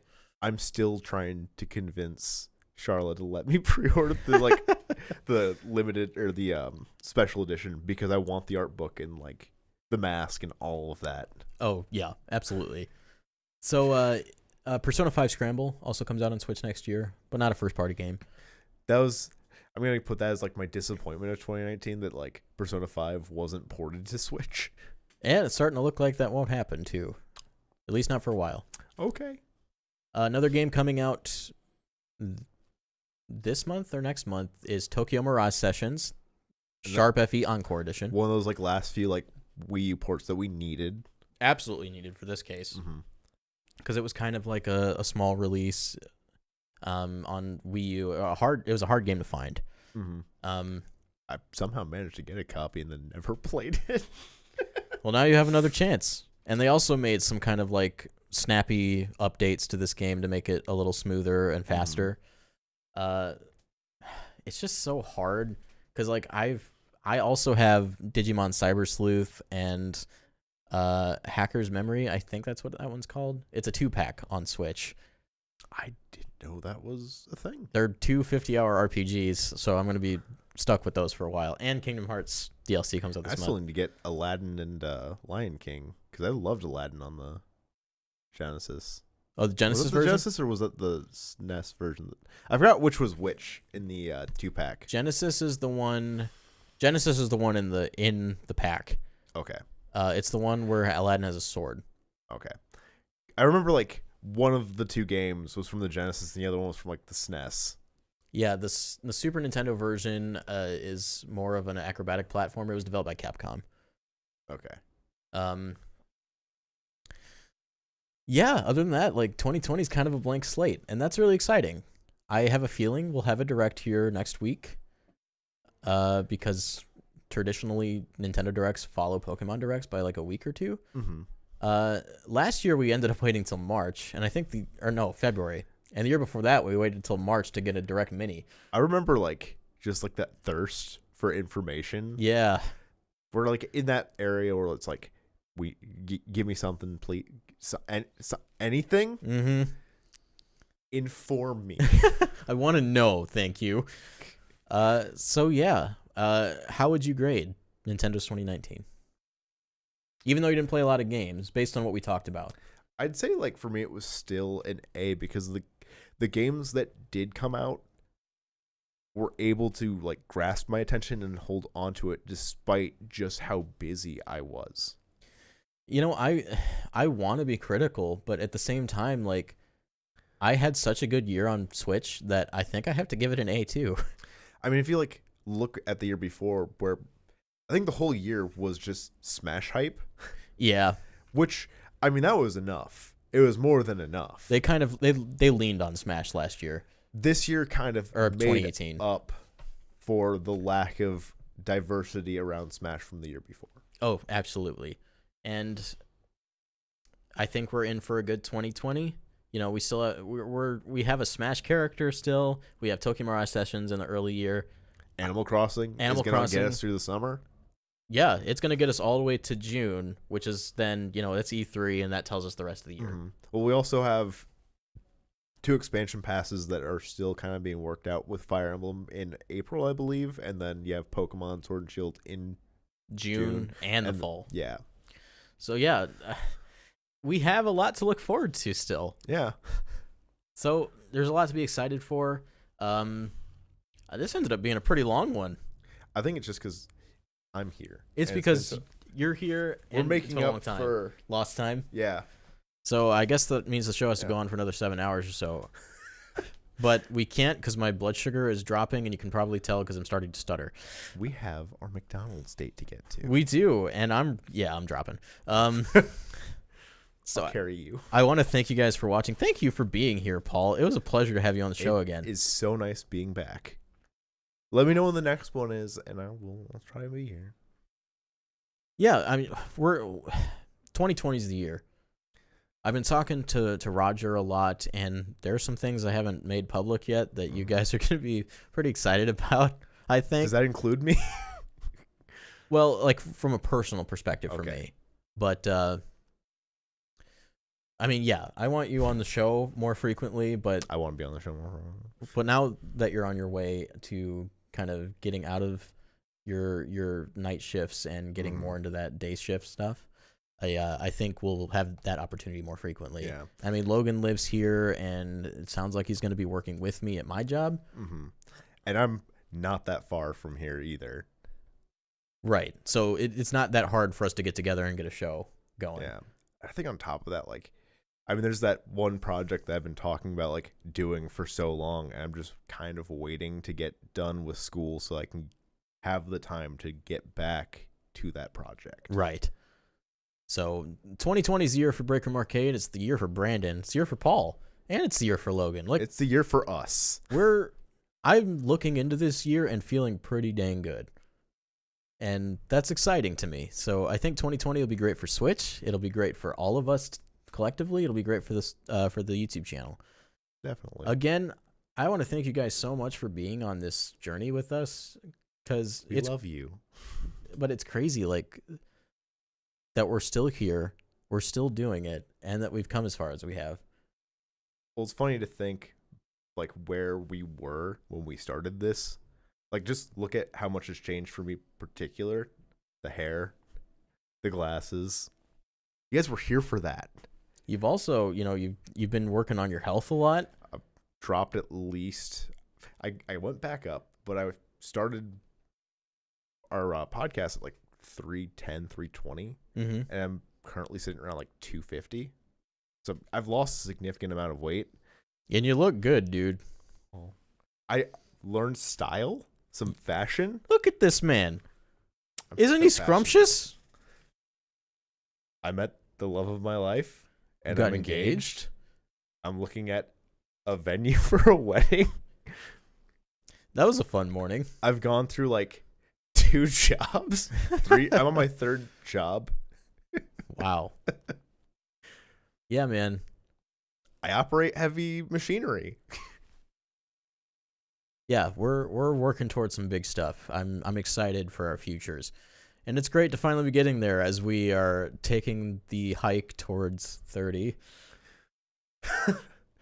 Well, it's funny like how young we were when we even started just YouTube, because that was We were- 16, 15, 2000. It's been over 10 years for us. We were in 8th grade working towards working into our freshman years of high school Yeah. when it started. So 12, 13, 14, right around that It would have era. been 15, I What- think. Weren't we? We were freshmen in high school at 15, I thought. Well, if we go back 10 years from our current age, because it was Our 10 2009 when we started. our- So last year was our 10-year anniversary. Right. We were 24, 25, so 14, 15. Our first video is November 2008. Oh. We really slacked on that 10-year anniversary video. We're a year late on our 10-year anniversary stream. Sorry about that, guys. We'll make 12 the big deal. Yeah, sure. So I'm sorry to kind of cut this abruptly, guys, but I'm dying. So I'm starting The to. point is, thank you for being here with Yeah. us on our journey. We look forward to just really great things, and taking you guys along with us on this journey. Yeah, it's been great, and once again, thank you. Make sure to follow me on Twitter at Babababs. Follow Paul at, I almost said Logan. I've been gone that long. Gunnysaurus. Follow us as a collective at Breakroom Arcade. Make sure to like and subscribe to our YouTube channel. Join our Discord server. We're always pretty dang active. Well, most of us. And if you want to help support the show, make sure to donate to our Patreon or join our YouTube channel as a member. You can also donate directly to our podcast over on Anchor. We've been getting a lot of support on podcast sources, so thank you guys for doing that. We really appreciate you. Yeah, it's been great.